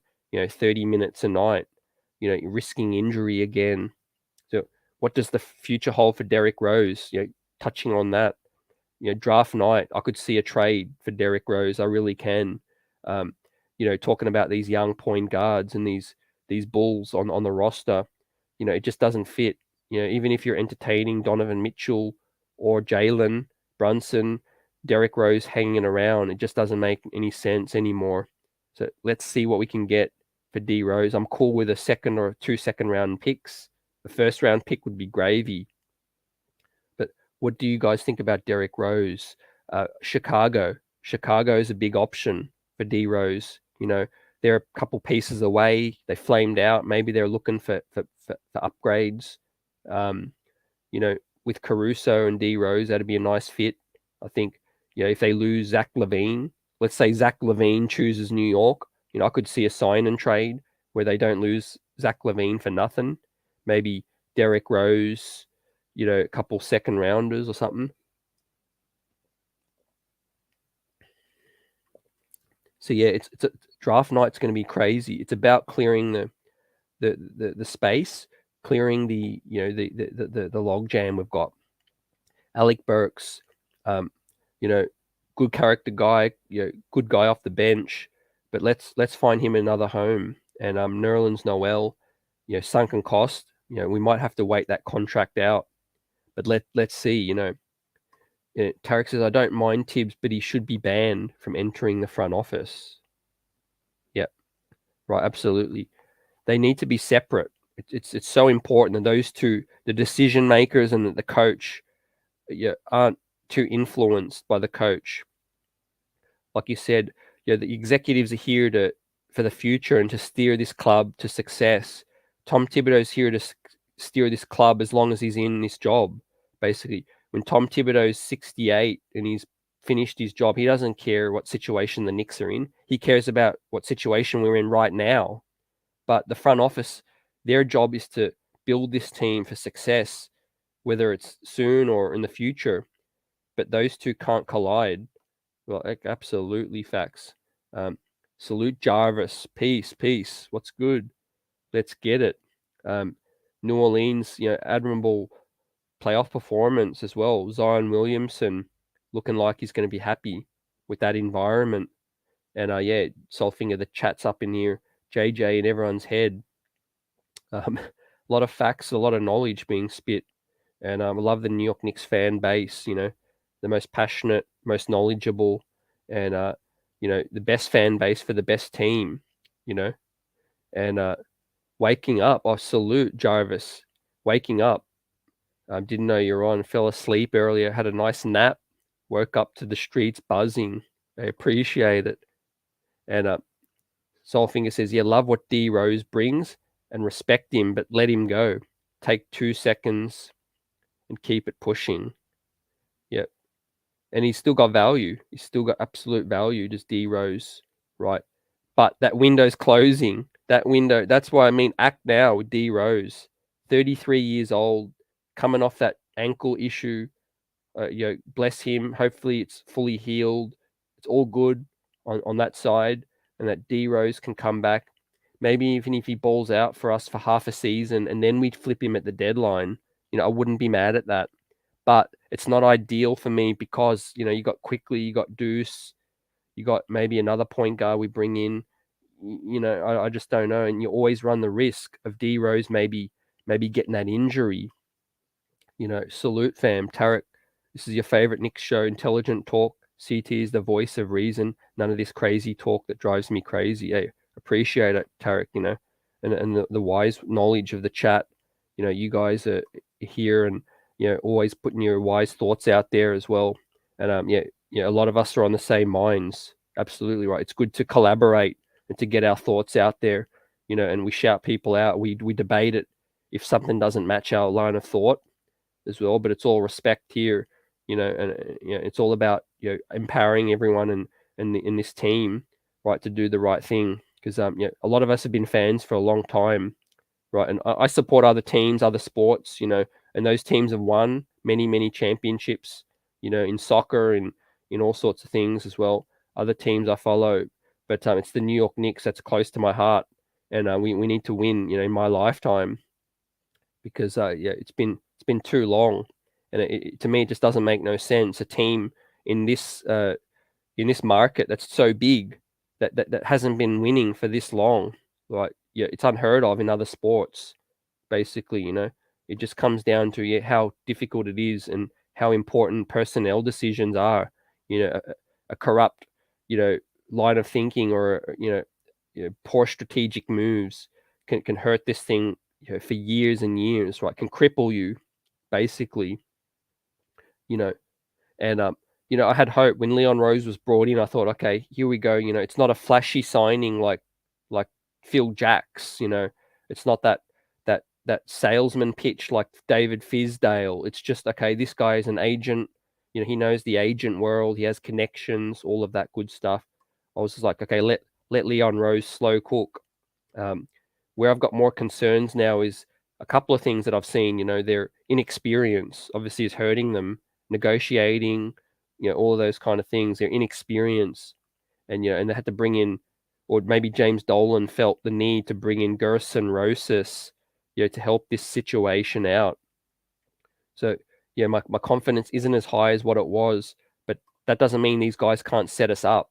Can't do the right things right now to help set us up for the future. Maybe Leon Rose, Worldwide West, and that never get us to the promised land, but maybe they help push us along the line, kick the can down the road, and set us up for a situation where we've got so many young players, so many picks, and so much flexibility that someone comes in here and puts in their magic touch, and just gets it all going. And Joseph, what's good? It pains me seeing all the youth on these playoff teams flourish. Yep, absolutely. Same draft classes of RJ, Obi, and Grimes. Thibs really screwed up the season. What could have been? Damn Thibs. Absolutely right. And like I've spoken of, it wasn't a completely lost season. I think that the ending saved that, in terms of we've now seen, the world has seen what these young players can do, and there's no ducking, no hiding next season, right? Tom Thibodeau, there's thoughts out there already that he privately realizes he should have played dudes right then and there. We only just hope for more accountability, ladies and gentlemen. If he's floundering, more accountability. That's all we can hope for, guys. That's all we want. I'm not here to protest or riot and things like that. But if malpractice is happening, let's just see someone hold people accountable. That's all I want to see, right? I want to see Tom Thibodeau come out on opening night or a media day and say, "Hey, yeah, I've learned some things from this season, and I'm gonna be more open minded, to playing younger players as well." And Simon with the super sticker, salute, fam. Let's get it. Appreciate it. Appreciate your support up in here. Let's get it. Let's give us your thoughts on draft night. But like I said earlier in the show, draft night is pivotal to the off-season's plan, because I think they're going to go into draft night with their plans sort of already figured out, in terms of the avenues they're going to go, whether they're going to try to top this thing up with some veterans, or they're going to do a more slow, release, in terms of letting IQ rock at the point, maybe Obi rock at the starting power forward spot. And of course, it's going to be a big factor in terms of which player they welcome in. I hope they don't trade the pick. Again, it's all about the timeline, guys. What do you think about the timeline? The reason I hope they keep the pick is because it's another young player that's on the same timeline as IQ, Obi, Quickly, Grimes, Deuce, Sims, all of those guys that are around the same age. And of course, the salary, you have flexibility when you have a talent on a rookie contract. So just get me more rookies as well. And again, appreciate that, Simon. Let's get it. And a salute. Randle fans always talk about the 20-10-5, but they forget about the stat line. Forget the stat line goes beyond that as well. Yep, absolutely, fam. You hit that on the nail there. Like we said a bit earlier too. It's about what's the eye test. Are we winning or are we losing? I'd rather wins and losses than a dude putting up 40. Even if we had a dude that put up 40, 20, and 10, to the likes that we've never seen, that wouldn't make any difference. If we're not winning, we're not winning. It's about fit, and it's about, is this thing pushing it? Are we pushing ourselves closer to winning one day? Right. We've all seen stat stuffers come through the New York Knicks, but if they're not pushing us towards winning, they're only making their own bank account more inflated. They're not helping us out in terms of that. So yeah, I do believe there's stats, there's empty stats as well. Not throwing no shade at players. They can do their job, but sometimes it's just not pushing us towards winning. Like I said, it's a team sport, 5-on-5. This ain't tennis, where it's Pete Sampras versus someone inferior, or it's Ivan Lendl versus somebody inferior. It's 5 guys against 5 guys, right? And it can't just be one guy shining and everyone else watching. You know, um, it's no coincidence, and it's pointing that the New York Knicks 2 championships in the 70s were teams that their strength was sharing the rock. Their strength was unselfishness, getting other players better, and defensive grittiness, toughness as well. So that's the team that got the New York Knicks their 2 championships as well. I hope it's the identity that gets the New York Knicks their 3rd championship. You know what I mean? A team that play cohesive. To me, if I had to pick a team in this league, I know we mentioned Golden State, but I'll mention Milwaukee. Milwaukee's another great one. They drafted Giannis. They believed in him, but I like how they constructed their roster. It's not too top heavy. I believe the best method is 2 stars, and then you got more cash to have solid role players. Drew Holiday, Brook Lopez, these kind of guys. You've got enough money left over so that you can sprinkle solid 3, 5, 6 solid role players around 2 stars as well. And that's where Brooklyn messed up. Brooklyn had KD, Kyrie, Harden, or I think they're on $40 million a piece. Who's their depth? Blake Griffin on his last wheels. These other guys, that went down, DeAndre Jordan that had to trade. Like, you're left with veteran mins, basically, right? So you got to build the way Milwaukee build, I think. And of course, Golden State, if you can get that lucky. And I salute Jarvis. I hope the front office moves on from the majority of the vets. Yep.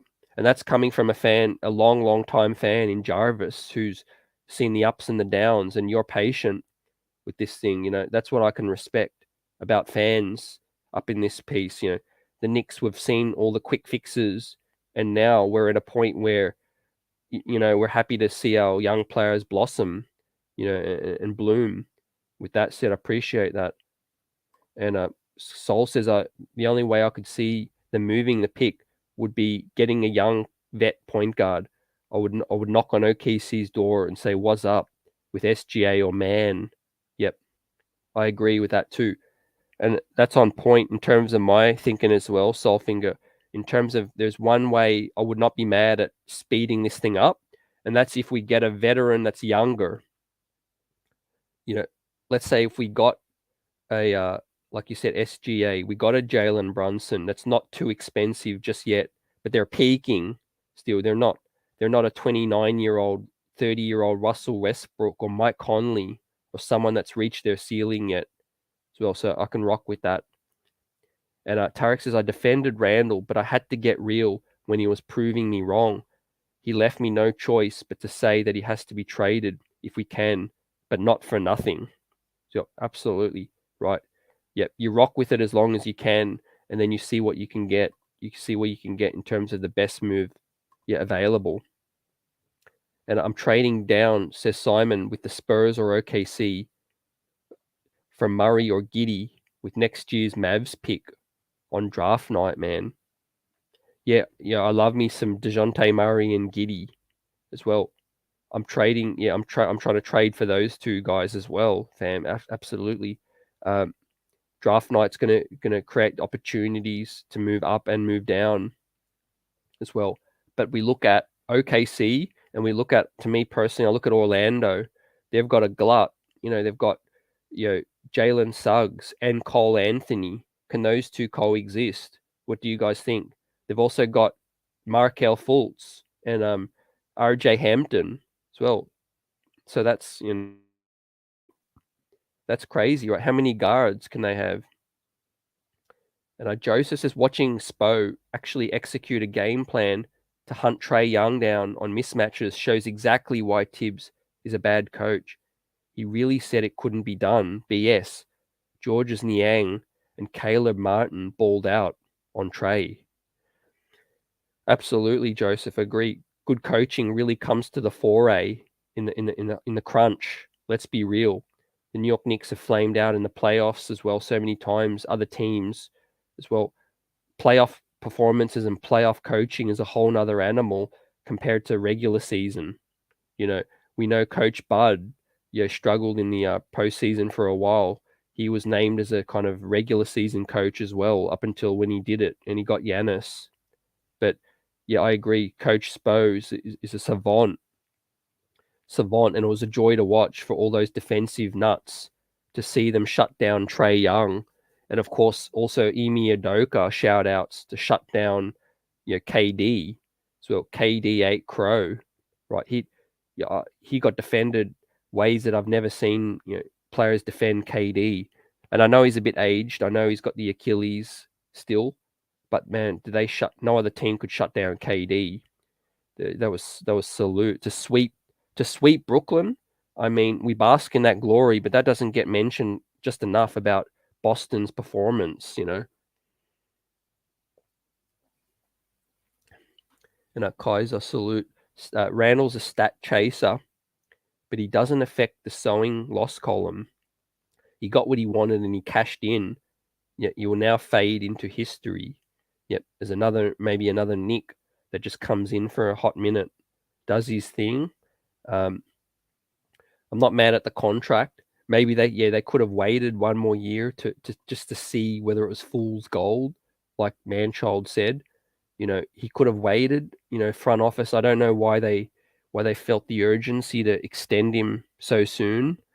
Maybe they were worried about him doing it again, and then had to pony up too much. But yeah, it's unfortunate that his value just tanked so much. If Julius was just a shell of he was last season, you would be sitting on a decent trade asset right now. And I think it's going to maybe take some time for him to come back as a New York Knick and repair some extra value. Or maybe I'm surprised. Maybe a team that's more desperate, like I said, Dallas, Portland, heck, maybe even Washington. Maybe they want to make some moves out there and keep Bradley Beal happy. What are some other locations that you guys think could be realistic for Julius to go there and actually help the team, help the situation out, And Jarvis, Simon, you're in my wheelhouse, my brother. DeJounte is a yes for me. We will see if he becomes available, and I don't mind myself giddy. But for me, first is Murray. Yep, Jarvis on point there, matching with Simon's thoughts. And I think they fit the timeline absolutely. Two-way guys from the Spurs factory. I think DeJounte Murray would be a beast next to Star J Barrett. Can you imagine that? Those two dudes locking up, bullying and scoring as well. And that's why I think a guy like Dyson Daniels, I think a guy like Tari Eason, Malachi Branham, Jaden Ivey. There's some talent in this draft. I hope we keep pick. I really do. I think this draft's going to prove some people wrong. And the Knicks says I'd look for any of these players to combo up. Lonzo, Donovan, SGA, Pascal, LaMelo, Giddy, Brunson, Ingram, DeJounte, and Poole. So yeah, that's a nice pool of talent, the Knicks as well. Yeah, nice dudes in their prime, right? That's what's got me for so long, right? The Knicks have gotten some players like Melo, Stat, Randle, some solid veterans, but we never really signed that big fish heading in their prime, as a free agent as well. Melo had to come here as a trade, but when is that dude that's just chosen New York, that's a star in their prime as well? It escapes me, but we've got to go ways back. And I don't know if you classify him as a complete star, but this offseason there could be a chance for Zach LaVine. Zach LaVine, I think he's gonna leave Chicago. I think he said it himself. He's going to explore options. He's going to look at it. He's open to anything, basically. And I appreciate that honesty. I know Bulls fans got to be upset, but he's just keeping it a buck. Like, how many times have you heard a quality player say, I'm just going to look at all my options instead of saying, hey, Chicago, I love it here. I'm going to be back. And Canal also, yeah, Portland, I'm on the same train. Portland, right? It's a good fit. Portland want to build around Dame. They want, they're in a tough market. A guy like Julius Randle is a name, and Mini, Mini as well, a team that flamed out. Well, like I spoke on the good flexibility moving forward for the New York Knicks, but also that teams flamed out, right? Teams that flame out are looking for what's next. Maybe they're a piece or two away, and they get desperate, right? Losing brings desperation, and I think Mini might feel like they're closer. To me, it's maybe Portland, Dallas, and Mini, but it's got to be Dallas. Dallas at the top of the tree for me for Julius, right? And you know how close they are with Leon Rose, Tom Thibodeau. He's like family. He's like D Rose is to Thibs. So they're not going to trade Julius maybe to a situation that's Utah or maybe some other undesirable location. They're most likely going to trade Julius to a place that he wants to go, if it makes sense. And Joseph says, if our pick jumps to the top 4, I can get behind the front office trading the pick down for a young vet point guard or center and later first picks. Unpopular move for fans, but I believe in Walt Perrin. Yeah, no, I agree. Joseph, I said that earlier in the show. I wouldn't be mad at trading down as well. But yeah, as long as we get a point guard that's in their prime or ascending, but that doesn't mess up this timeline. It's got to match the timeline for us, everyone. We got IQ, we got Quickly, so we got IQ, we got Obi, and we got RJ. There are my 3 guys that I would say is untouchable at this point. That I would just love to see us stick around for continuity, for cohesion as well. Because again, when you're trying to build winning, you got to build with some kind of foundation, a nucleus to start with, right? The floor can't be shaky. So we got to have an IQ, an OB, and an RJ. 3 guys that we've had 2 to 3 seasons of a sample size to say, hey, these guys they're onto something here. Let's see what we can do around these guys as well. And if one of 3 of them pop, then we're playing with house money with that situation. And Manchild says on that note, IQ has shown he can handle the point guard duties towards the end of the season, and I hope he comes back next season hungry. Yep, facts, Manchild. And with that said, what do you guys think about Summer League? I had some people dispute my thoughts in terms of I thought IQ would play Summer League. Now, people say third year players, are unlikely to play Summer League.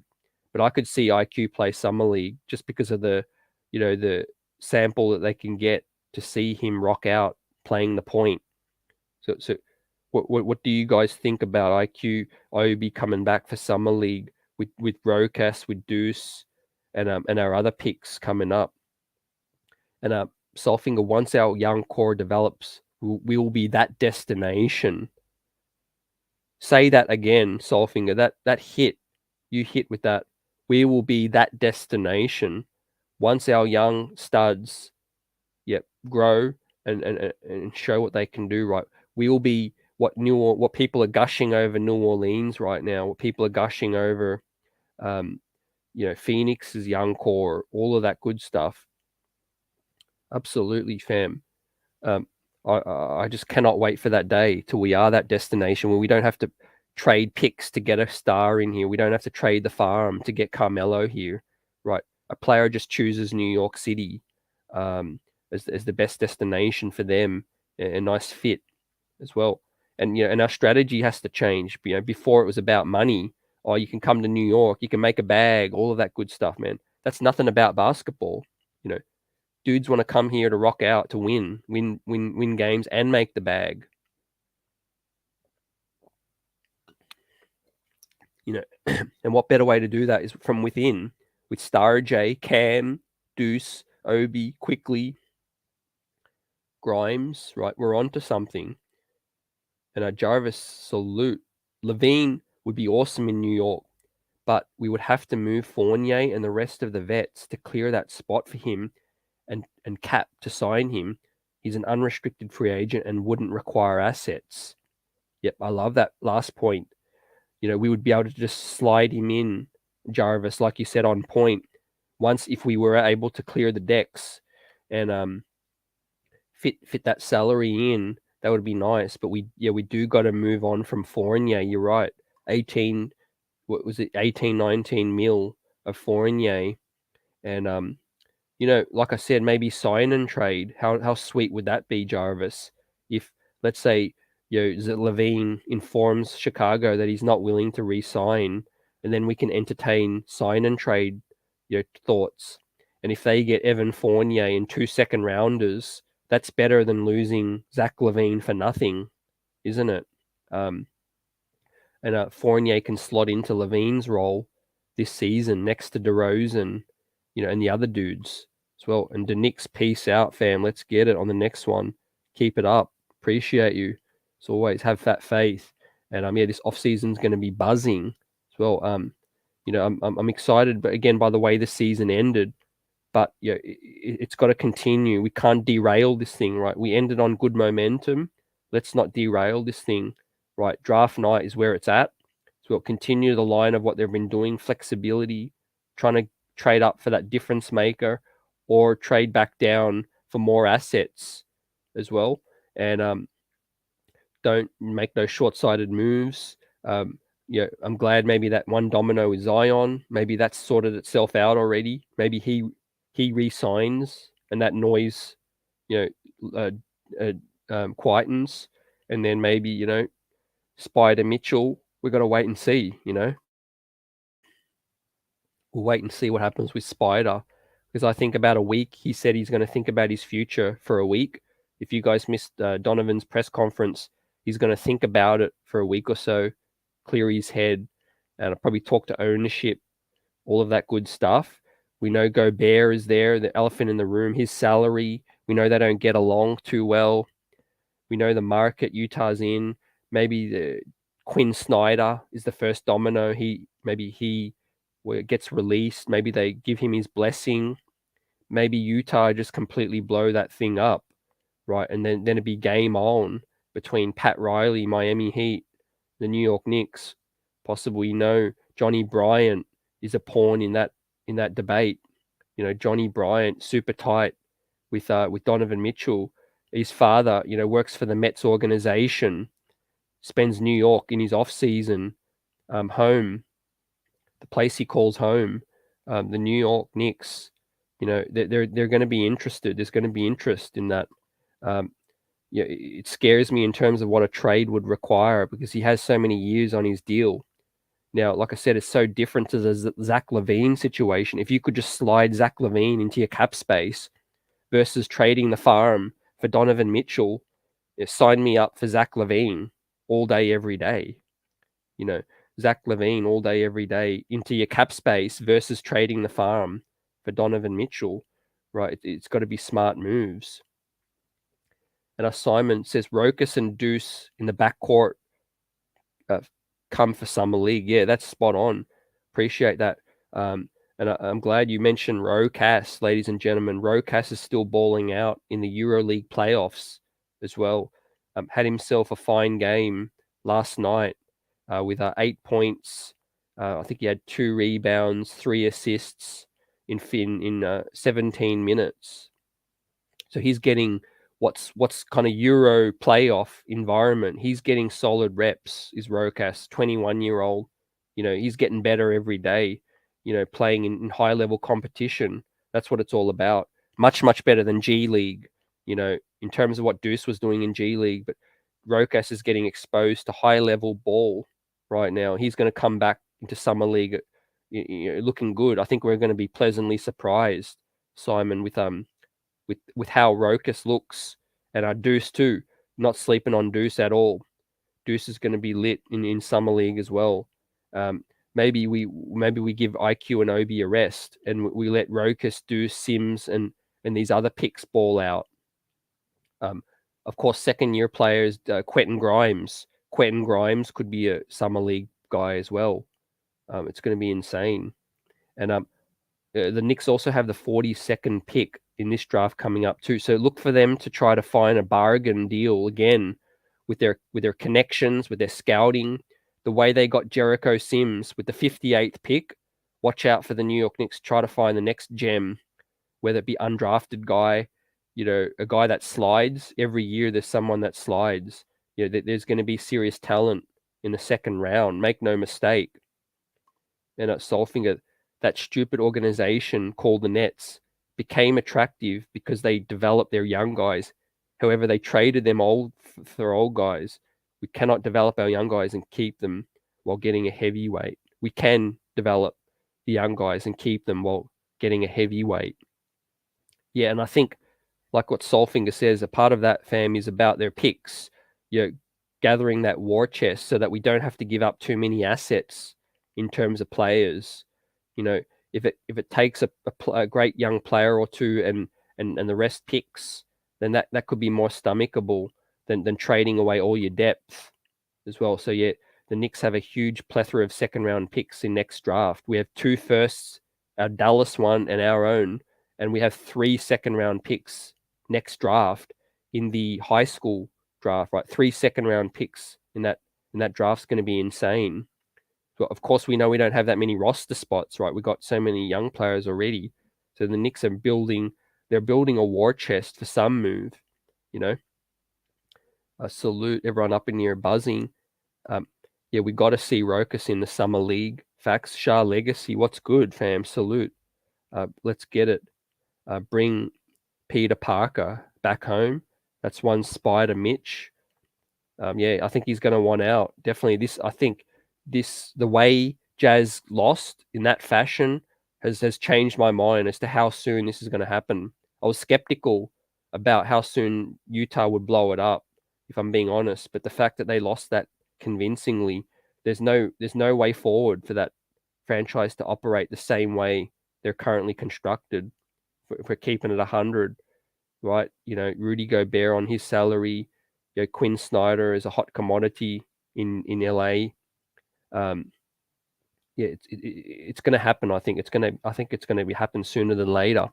And Canal D Mitchell has a no trade clause and a player option as well. I think he's going to have to waive his no trade clause. I think he's going to have to waive it. He would waive it. I think. Yeah, maybe a trade kicker as well. And on that note, you guys may not have heard, but Julius Randle has a big trade kicker as well. So any team that takes Julius Randle has to accept, I think, 15% of his salary as well to absorb him as well. So I hope that doesn't hinder any potential moves. And I'm interested in seeing Rokas in the summer league, but is he willing to come to the States this summer? Good question, Jarvis. I think it's going to be dependent on how soon his season ends. How soon his season ends, fam, too. With the EuroLeague playoffs, they go a long season. And let's not forget, ladies and gentlemen, Eurobasket is going on in September. So it's going to be a huge season for these European players. Evan Fournier is going to play for France in Eurobasket in September. That's right before training camp. So if Rokas' season's going into June, and then maybe he skips and he plays a couple games for Summer League, I hope, and then he gets a rest in. But yeah, it's been a crazy long season for Rokas. And Joseph, I foresee a roster consolidation move happening this summer. 5 out of 2 players back type of moves for 3 or 4 1 back. We will have to say goodbye to fan favorites. I could see that consolidation happening myself as well. And I think it's going to be a lot more, hopefully, of the Alec Burks together with Kemba Walker, and a second round pick or something like that to help get out of that kind of salary. I don't want to part with any young players at all, unless it has to be a Deuce or a Grimes, but no Quickly or Obi. Maybe a Deuce, Grimes, or Sims to get maybe a desirable deal to happen if they need to, but hopefully not. But like you said, Joseph, it's a business. Absolutely right. The dollar's got to make sense. That's what I always say. does the move make sense? Um, the best thing about it was supposedly our front office best quality is that they're businessmen. They're dudes of the agent world. They should know business better than anyone, and that's why they paid a guy like Brock Aller to be the chief strategist, assistant GM, you know, assistant GM, vice a deputy GM of strategic operations or some title. So he's here to see things overall and to see whether things work out, make sense, cap wise as well. Johnny Davis, what's good? Salute. CT, can we conclude that our center position will be key for next season? Because it sounds like that's the case. Yeah, I think center is equal to point guard and the Julius point power forward move, Johnny. Absolutely. All three are going to be keys, I think. But center position obviously as key as any, like you say, definitely. We only have one unrestricted free agent of our own, and his name's Mitchell Robinson, right? So the elephant in the room is we have a decision to make, or a decision will be made, whether it be from Mitch deciding to take our money, or whether us deciding how much we've given him as well, like you said, and that's going to be a domino effect. Absolutely, draft night, because they may have an inkling as to what Mitch will do on free agency, the opening night of free agency, fam. So you appreciate you mentioning that center spot. And look, we all know about the Charlie Ward curse. Like I mentioned, if Mitchell Robinson is re-signed, he'd be the first one to break this Charlie Ward curse. It's been decades, or more than decades. I think when was it? Charlie Ward was 99, maybe 97, 99. I think more than 2 decades that the Knicks haven't inked a second rookie contract from a drafted player. So if anything, I hope that gets broken, because that's a bad look. And it's a byproduct of how bad we've done things. We've been doing things the wrong way, and we've turned a new leaf, hopefully, with this young core that we have that's going to take us to the next step. There's no reason the Knicks can't be and do what OKC is doing, what Memphis did, what Houston Rockets are doing right now. They're going to be the powerhouses of the next generation. Make no mistake, right? What they're simmering right now is going to be bubbling later. It's going to be buzzing. And you got to be willing to take the hits too, right? You can't just be a winner overnight. Golden State were a laughing stock. Basically, they were losing before they got Steph Curry, Monte Ellis, before they traded for Bogut, drafted Draymond, all of that stuff. And Manchild says, I'm glad the Nets and the Lakers are a laughing stock this time. Yep. More poignant too, the message is getting through that the way they're building is obsolete. Manchild and chat, everyone, right?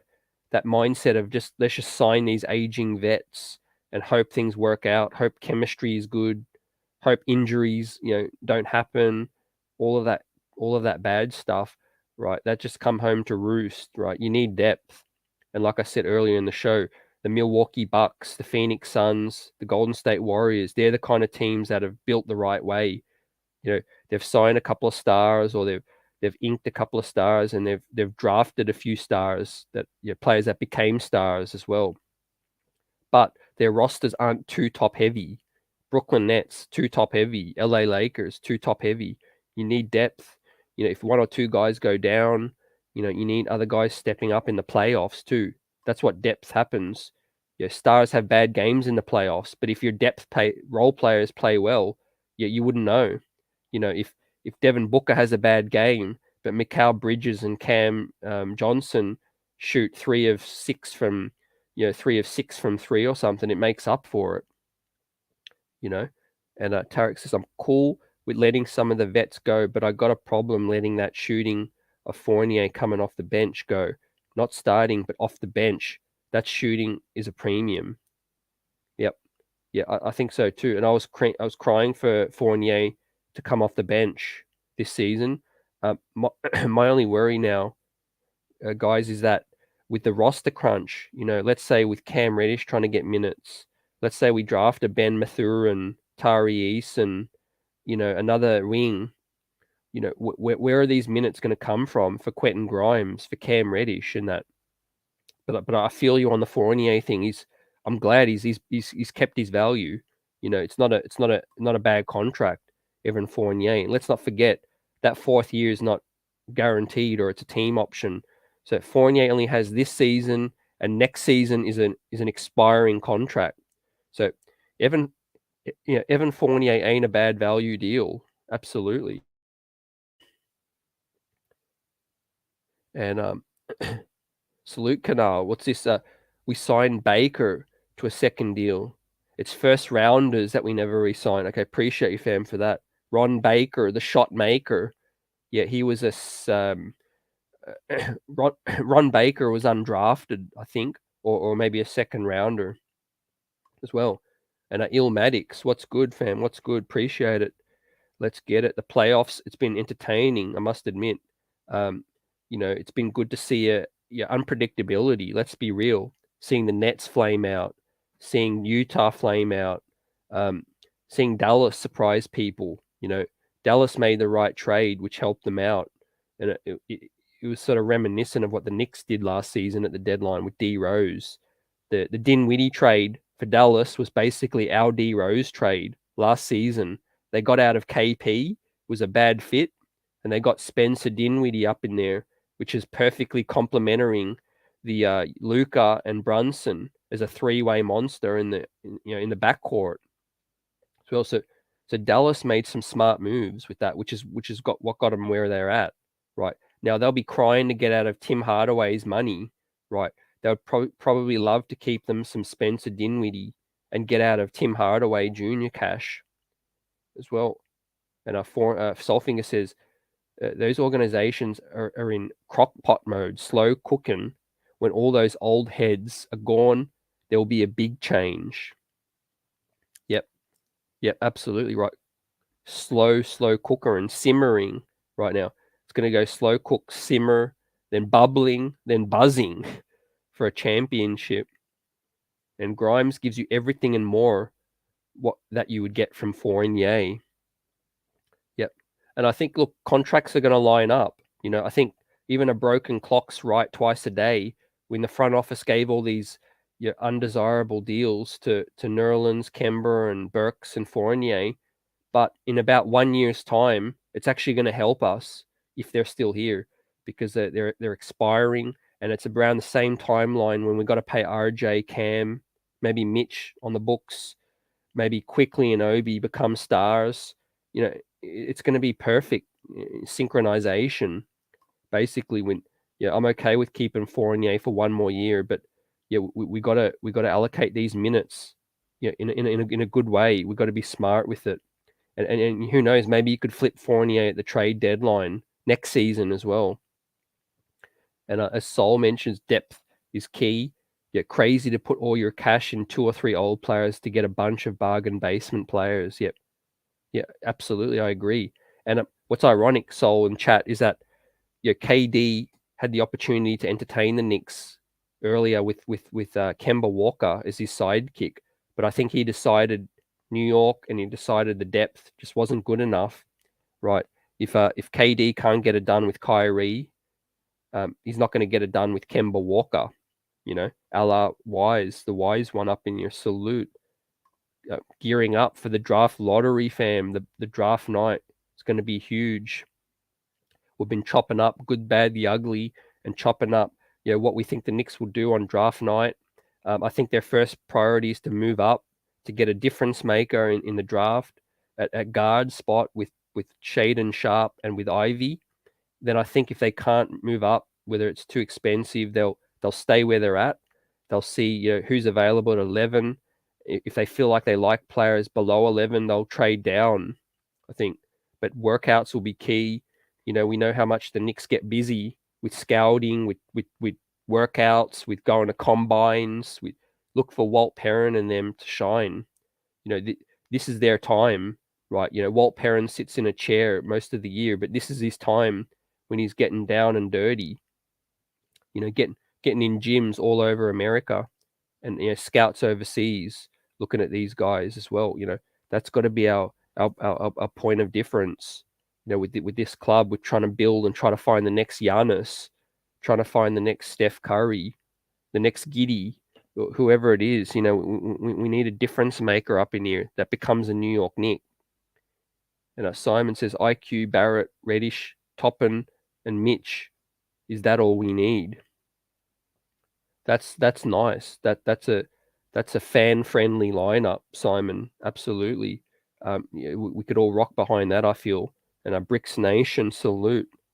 What's good? You guys are spitting straight knowledge, and like Jarvis is loving it, loving the chat, kicking back as well. We're kicking back and we're watching the playoffs. We're watching teams flame out and seeing what they need to do to get better and some of the moves we need to do. And I'm just happy that these teams that are built the right way are still in the mix. Milwaukee, Golden State, those kind of guys, and that the LAs and the Brooklyns are flamed out. And Tarek says, I can rely on Fournier's shooting and availability, but I can't say the same with Cam. Just potential, and he's not reliable. I would trade Cam, let other teams worry about potential, and we take the assets. Well, yeah, I'm high on Cam's upside, like you say, potential, everyone. But I also could see the New York Knicks using Cam, might get what they want, whether it's moving up, getting a veteran. Cam is probably a player that has the most value on this team. IQ in terms of realistic tradable guys, either a Mitch in a sign and trade, IQ or Cam probably have the most value in terms of a realistic trade. And Joseph asks, what's Kemba's trade value? Which teams would take him? Hate for him to still be here by training camp, and I feel bad for my New York brother. Yeah, me too, fam. Kemba Walker's a good guy. He's a good guy. He just was a few too many years too late for him to come up in there, which is a la a lot of the Knicks, recent history. But in terms of realistic trades, what comes to mind, Joseph, is contenders. I think you got to look at contenders that are a couple pieces away. Dudes looking for depth. I could see Brooklyn Nets, not going to lie. I could see the Brooklyn Nets wanting Kemba Walker. He gets to stay in New York still. He could be that nice depth piece for them off the bench. Maybe, playing behind Kyrie. I could see Charlotte being another situation. He's familiar with. He could play a backup role to LaMelo. I could see Portland, maybe a backup with Dame. I could see Portland being an opportunity, for Kemba. And let's be real, maybe a less desirable location, but a playoff contender. Maybe a Memphis, maybe a Utah. If they want to still continue to compete. And Manchild says Van Vliet and Baker played together in college, and both went undrafted. Yeah, I thought so. Yeah, I thought either Baker was undrafted or late second round. But Spike Lee sold his soul when he attended the Nets game. I think, it was funny TV to see. But Manchild, I think Spike, was just repping New York. Basically, he's repping Brooklyn, and hoping for playoff buzz in New York. Basically, for a guy like Spike that's watched so much losing, like I thought it would look weird in the beginning, but I'm just sort of thinking now. I think Spike's just tired of not having something to get him excited. And for this dual Solfing, appreciate that. Clippers as well, another team that's in contention with Kawhi maybe coming back, and also Denver. What do you guys think about the Denver Nuggets when they get Jamal Murray and Michael Porter Jr. back, if healthy? Kemba Walker could slide into that role, maybe with Austin Rivers as well. But Kemba's a good guy, so teams won't be too worried about trading for him in terms of being a locker room, being a veteran that can't play that role. $8 million, not too bad. Expiring, I think I think we could definitely move on from Kemba on draft night or before training camp. To answer your question, I think it's going to happen.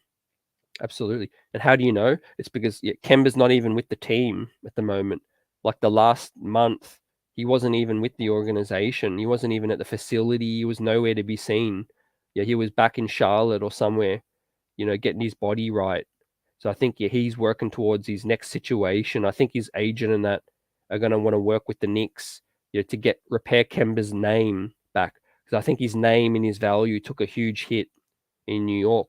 We all know it was back page news when Kemba Walker got pulled out of the rotation. It was national media. The Knicks, people threw darts at the New York Knicks and whatnot for handling that situation and saying how much game Kemba has. Kemba, we know he had some game. He scored 40 points a couple times. He played some nice games, but his body just gave way. His body's not the same, right? And Tarek drops some jewels here as well. The Nets might not get Kemba because they got exposed for being undersized, and it was glaring. Yep, definitely. And I thought, the Patty Mills backcourt with Kyrie and that too. It was glaring. They need some size, ASAP. With that said, I still think it's going to be a veteran kind of team. Maybe the LA Lakers as well. Kemba Walker still has that name. You could still sell a fan base on, Kemba Walker for an expiring $8 million. The New York Knicks obviously know he's not effective at the moment, but other fan bases are going to be probably brainwashed, into thinking, Kemba Walker is the backup. Yeah, we could live with that. I think he's definitely going to be off the Knicks. And Eel says Spike, not just attending the game and being a happy ass on the sidelines. Yeah, he was rooting for that situation. Yeah. I'm just glad that the Brooklyn Nets flamed out. And we can smile on that. Their plan didn't, their blueprint for greatness didn't pan out. They made a couple of big moves. They went all in, and then the moves after that move backfired. Trading all the other vets for James Harden. All the other glue guys for James Harden was the catalyst. I feel like, KD, Kyrie, and heaps of depth could have been better, and then trading all of that for James Harden, which was another malcontent, and then that malcontent got you another headache, a migraine in Ben Simmons right now. So Brooklyn Nets are straight desperate, and I expect the New York Knicks to be much more ahead of track in terms of building for the next championship. Right, the Brooklyn Nets window that's closing it. That's closing soon. That roller door is shutting, by the day, in terms of the Brooklyn Nets and the salary hell that they're in, right?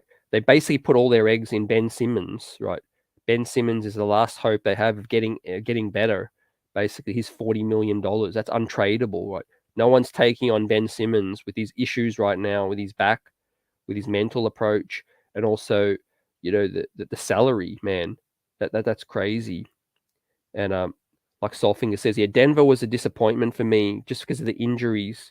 I don't mind some Denver, and I think I wanted to see Joker with extra help, right? Seeing him battle Golden State with no help in his prime. I hate that for a player, right? I hate one player in his prime carrying a team with no help, right? I just wanted to see a Golden State versus another strong team pushed to the limit, but we're going to have to wait another whole year. We're going to have to wait for the LA Clippers. The two LA teams, it's a battle of a dumpster fire there as well, right? We talk about the New York Nets and the Knicks. What about the teams out in LA? It's a battle of who can stay out of the hospital ward, basically, with the aging Lakers and the injury-prone Clips as well, right? So, man, the West is wide open now for Dallas, for Memphis, for Golden State, for Phoenix, for years to come. And Solfinger says long shot. Maybe he could fall to Dallas if they lose Brunson. It could happen if, definitely. Dallas is another contender along the lines of what I was thinking, fam. Well, Shah Gunner, salute. What's good, fam?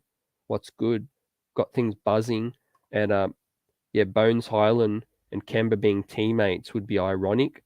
You know what I'm talking about? Broken ankles. Oh man. All right, Mars. What's good, fam? What's good? Dyson Daniels, ladies and gentlemen, touching on some prospects. Dyson Daniels is the perfect piece, complementary piece for what this team needs.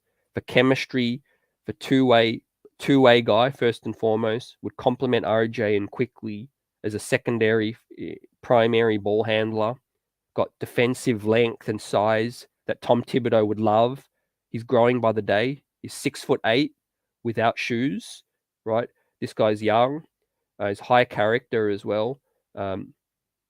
Very high character, had professional experience, obviously playing for the G League Ignite. You know, to me, playing against G League guys trying to pay their mortgage, is a tougher comp than playing against young college kids. So I think Dyson Daniels' stats, don't be fooled by the stats not popping off the page. I think Dyson Daniels will come into the league and he'll really look like a player on the court with his length and his court vision. He's an excellent playmaker, not to the length of Josh Giddey, that kind of thing in terms of flashiness, but Dyson Daniels can spot the tough pass. He can run the team. He can play make at his length, and I think I think his stock's rising, and I think Dyson Daniels is going to go as high as 7 or 8. Well, we saw the San Antonio Spurs reach for Josh Primo. We saw the OKC reach for Josh Giddey. And I think a team could reach for Dyson Daniels. Unfortunately, fam, for those that are wanting Dyson Daniels, the San Antonio Spurs and the Washington Wizards select just ahead of the New York Knicks, 2 destinations that would be perfect for Dyson Daniels. So again, classic case of the Knicks winning some games at the end of the season. We may end up missing out on Dyson Daniels. If we want him, we might have to package a pick or two, to get up. Because I could see the San Antonio Spurs taking him in a heartbeat next to DeJounte Murray or something like that. I think Brunson is about to get exposed against the Suns. They'll shut him down. Gunner. Yet that's the best thing about what we're going to see, fam, with Brunson in terms of the playoffs continuing. He's got a bigger showcase before unrestricted free agency. Teams are going to be sitting there with popcorn, getting ready to watch. Can Jalen Brunson stand the heat? As well, is he worth 20, 25 mil while he's playing against the toughest competition in the biggest spotlight? Jarvis, is it just me or has Harden lost a step? I don't see him creating separation like he used to, right? Absolutely. You hit the nail there. James Harden has hit that point where I think, he's lost that step now, which is sad. Also, he's not a guy that takes care of his body, we know in the ways that, a pro level athlete could, I think, I think he's going to break down with a lot more soft tissue injuries with Jarvis. I think he's got the hamstring, he's got the calf injuries. I think that's just going to hurt them even more. Right. Now you got Ben Simmons with that kind of issue as well. Right. I'm just glad, it's a cautionary tale for the Knicks to look out for. And Canal, Dyson, RJ, Reddish, Obi, and Mitch would be that would be a joy to watch. Not gonna lie, right? That would be a crazy blend of length, size, athleticism, playmaking, ball movement. I mean, man, Canal. I'm glad to see more people, keen on Dyson because he might have somewhat of a limited ceiling, but he's got intangibles and he's got a great tool set in terms of the two-way ability, playmaking for primary or secondary. If the shooting is there, Dyson Daniels can get to a great kind of shooting clip. That's going to be a huge swing.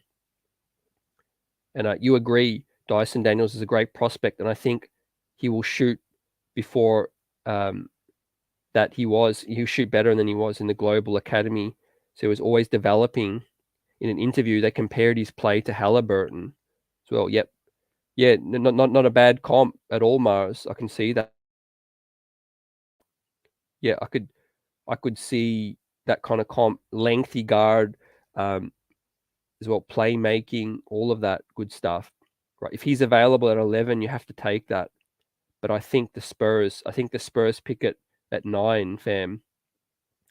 I think Spurs pick at 9, Washington 10, Knicks 11 as well. So yeah, that's where it's at, Mars, in terms of where the Spurs are at.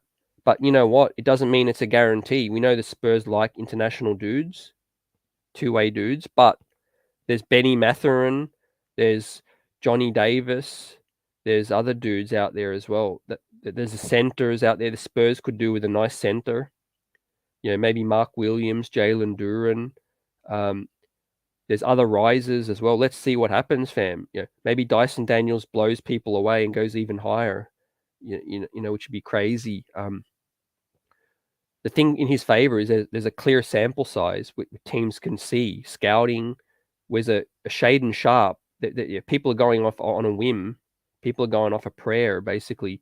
So yeah, would people feel safer taking Dyson Daniels at 7 against Shaden Sharp at 5? You know, that's going to be a huge, you know, factor in terms of the draft as well. And yeah, we can't believe Deuce didn't get no minutes, right? Yeah, the one saving grace for me was that Deuce showed what he could do in the G League, you know, and they wasn't just good games. It was outstanding games. It was 40 points and 10 assists. It was triple doubles as well. So with that said, I think Deuce McBride got a great future in this league, and there might be a roster spot crunch. You know, if we can't get rid of D Rose, you know, we can't get rid of D Rose. So with that said, Juju 92's in the building. What's good, fam? What's good? Let's get it. And Jarvis got a question. Will you have a draft show? I need to learn more about these draft prospects. Yeah, absolutely, Jarvis. Got you covered with that, fam. Going to be doing a lot more draft shows as we get closer and closer. We've got to wait for the draft lottery, of course. That's where a lot of dominoes fall and a lot of mocks start final mock drafts and things start to come out, Jarvis, as well. But yeah, I plan on doing a full prospect breakdown. And the way I'm going to do it, I'll tell you guys, is the way I'm going to do it is I'll do the first round and I'm going to put 3 tiers. I'm going to divide all the prospects into the first tier, a second tier to where the Knicks will select players that are realistic to nab if they can't move up in the lottery. And then I'm going to do a third tier of enticing prospects that the Knicks will look at or should look at if they trade down for extra value. So I'm going to pair all the prospects into 3 tiers based on what I said, whether the Knicks can get into the top 4, if they could select around where they're at or move up for a trade, or a tier if they move down. And AJG is an enticing wing as well. Yeah, there's a lot of prospects. So yeah, maybe the Spurs aren't completely sold on Dyson Daniels. So that's going to be really interesting. One thing I can say is Dyson Daniels he has a skill set that's probably elite in terms of this whole draft, which is perimeter defense. Dyson Daniels is a smart defender and he's got the length, but he is excellent at moving his feet and staying in front of a guard as well. Dyson Daniels can stay in front of any guard, basically. He's just got that craftiness, just one of those guys that knows how to shut down penetration as well. So he would be nice next to RJ Barrett. It's whether or not Dyson can take that big enough leap offensively. You know, if he can develop some shot creation and he finishes well at the rim, he's got an excellent floater. That's another part of his game. For those that don't know, Dyson Daniels' floater is as good as on par as Emmanuel Quickley's floater as well. But he's 6'8", obviously, so he could do that teardrop anytime he likes. But where he does struggle is obviously shooting. Well, maybe not struggle, but the weaker part of his game is the shooting and the shot creation as well. And Sol says, yeah, absolute shame that Deuce didn't get more regular minutes. You know, and we hadn't mentioned this tonight, but another issue is there were times when the vets should have been taken out of the game. Deuce should have been getting burned with 9 minutes to go, not with 3 minutes to go. You know, there were so many games we should have just cleared the bench. And of course, tonight we saw the announcement that Joel Embiid. What do you guys think about that? Throwing a spanner in the East. Joel Embiid has a broken orbital bone with a fractured eye socket from Pascal's elbow and is out indefinitely now, which is crazy talk. Right, Joel Embiid can't catch a break.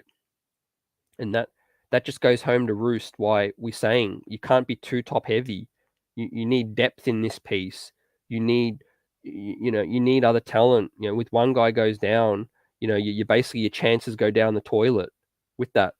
And prayers up, speedy recovery for Joel Embiid. I hope the league, we want to see these best players perform. And he had that heartbreak against Toronto a few years back. Now he has a chance to beat them finally, and then he cops an orbital bone hit. And get this, it was about 3 minutes remaining. The Philly 76ers were up by 25, 30 points with 3 minutes to go, and Joel Embiid was still in the game. Right, that's unforgivable. That's malpractice, right? The season's done almost, heading into the next playoff series, and you got Joel Embiid out there, your best player, playing with 3 minutes to go, and now he's going to miss time. Right, so that's just crazy talk, man. I'm wondering what the Philly fans would be thinking about that. But like Tarek on the money too, Mathurin or Sharp, then Dyson, Ivy in my dreams. Yep. And I like Johnny Davis too.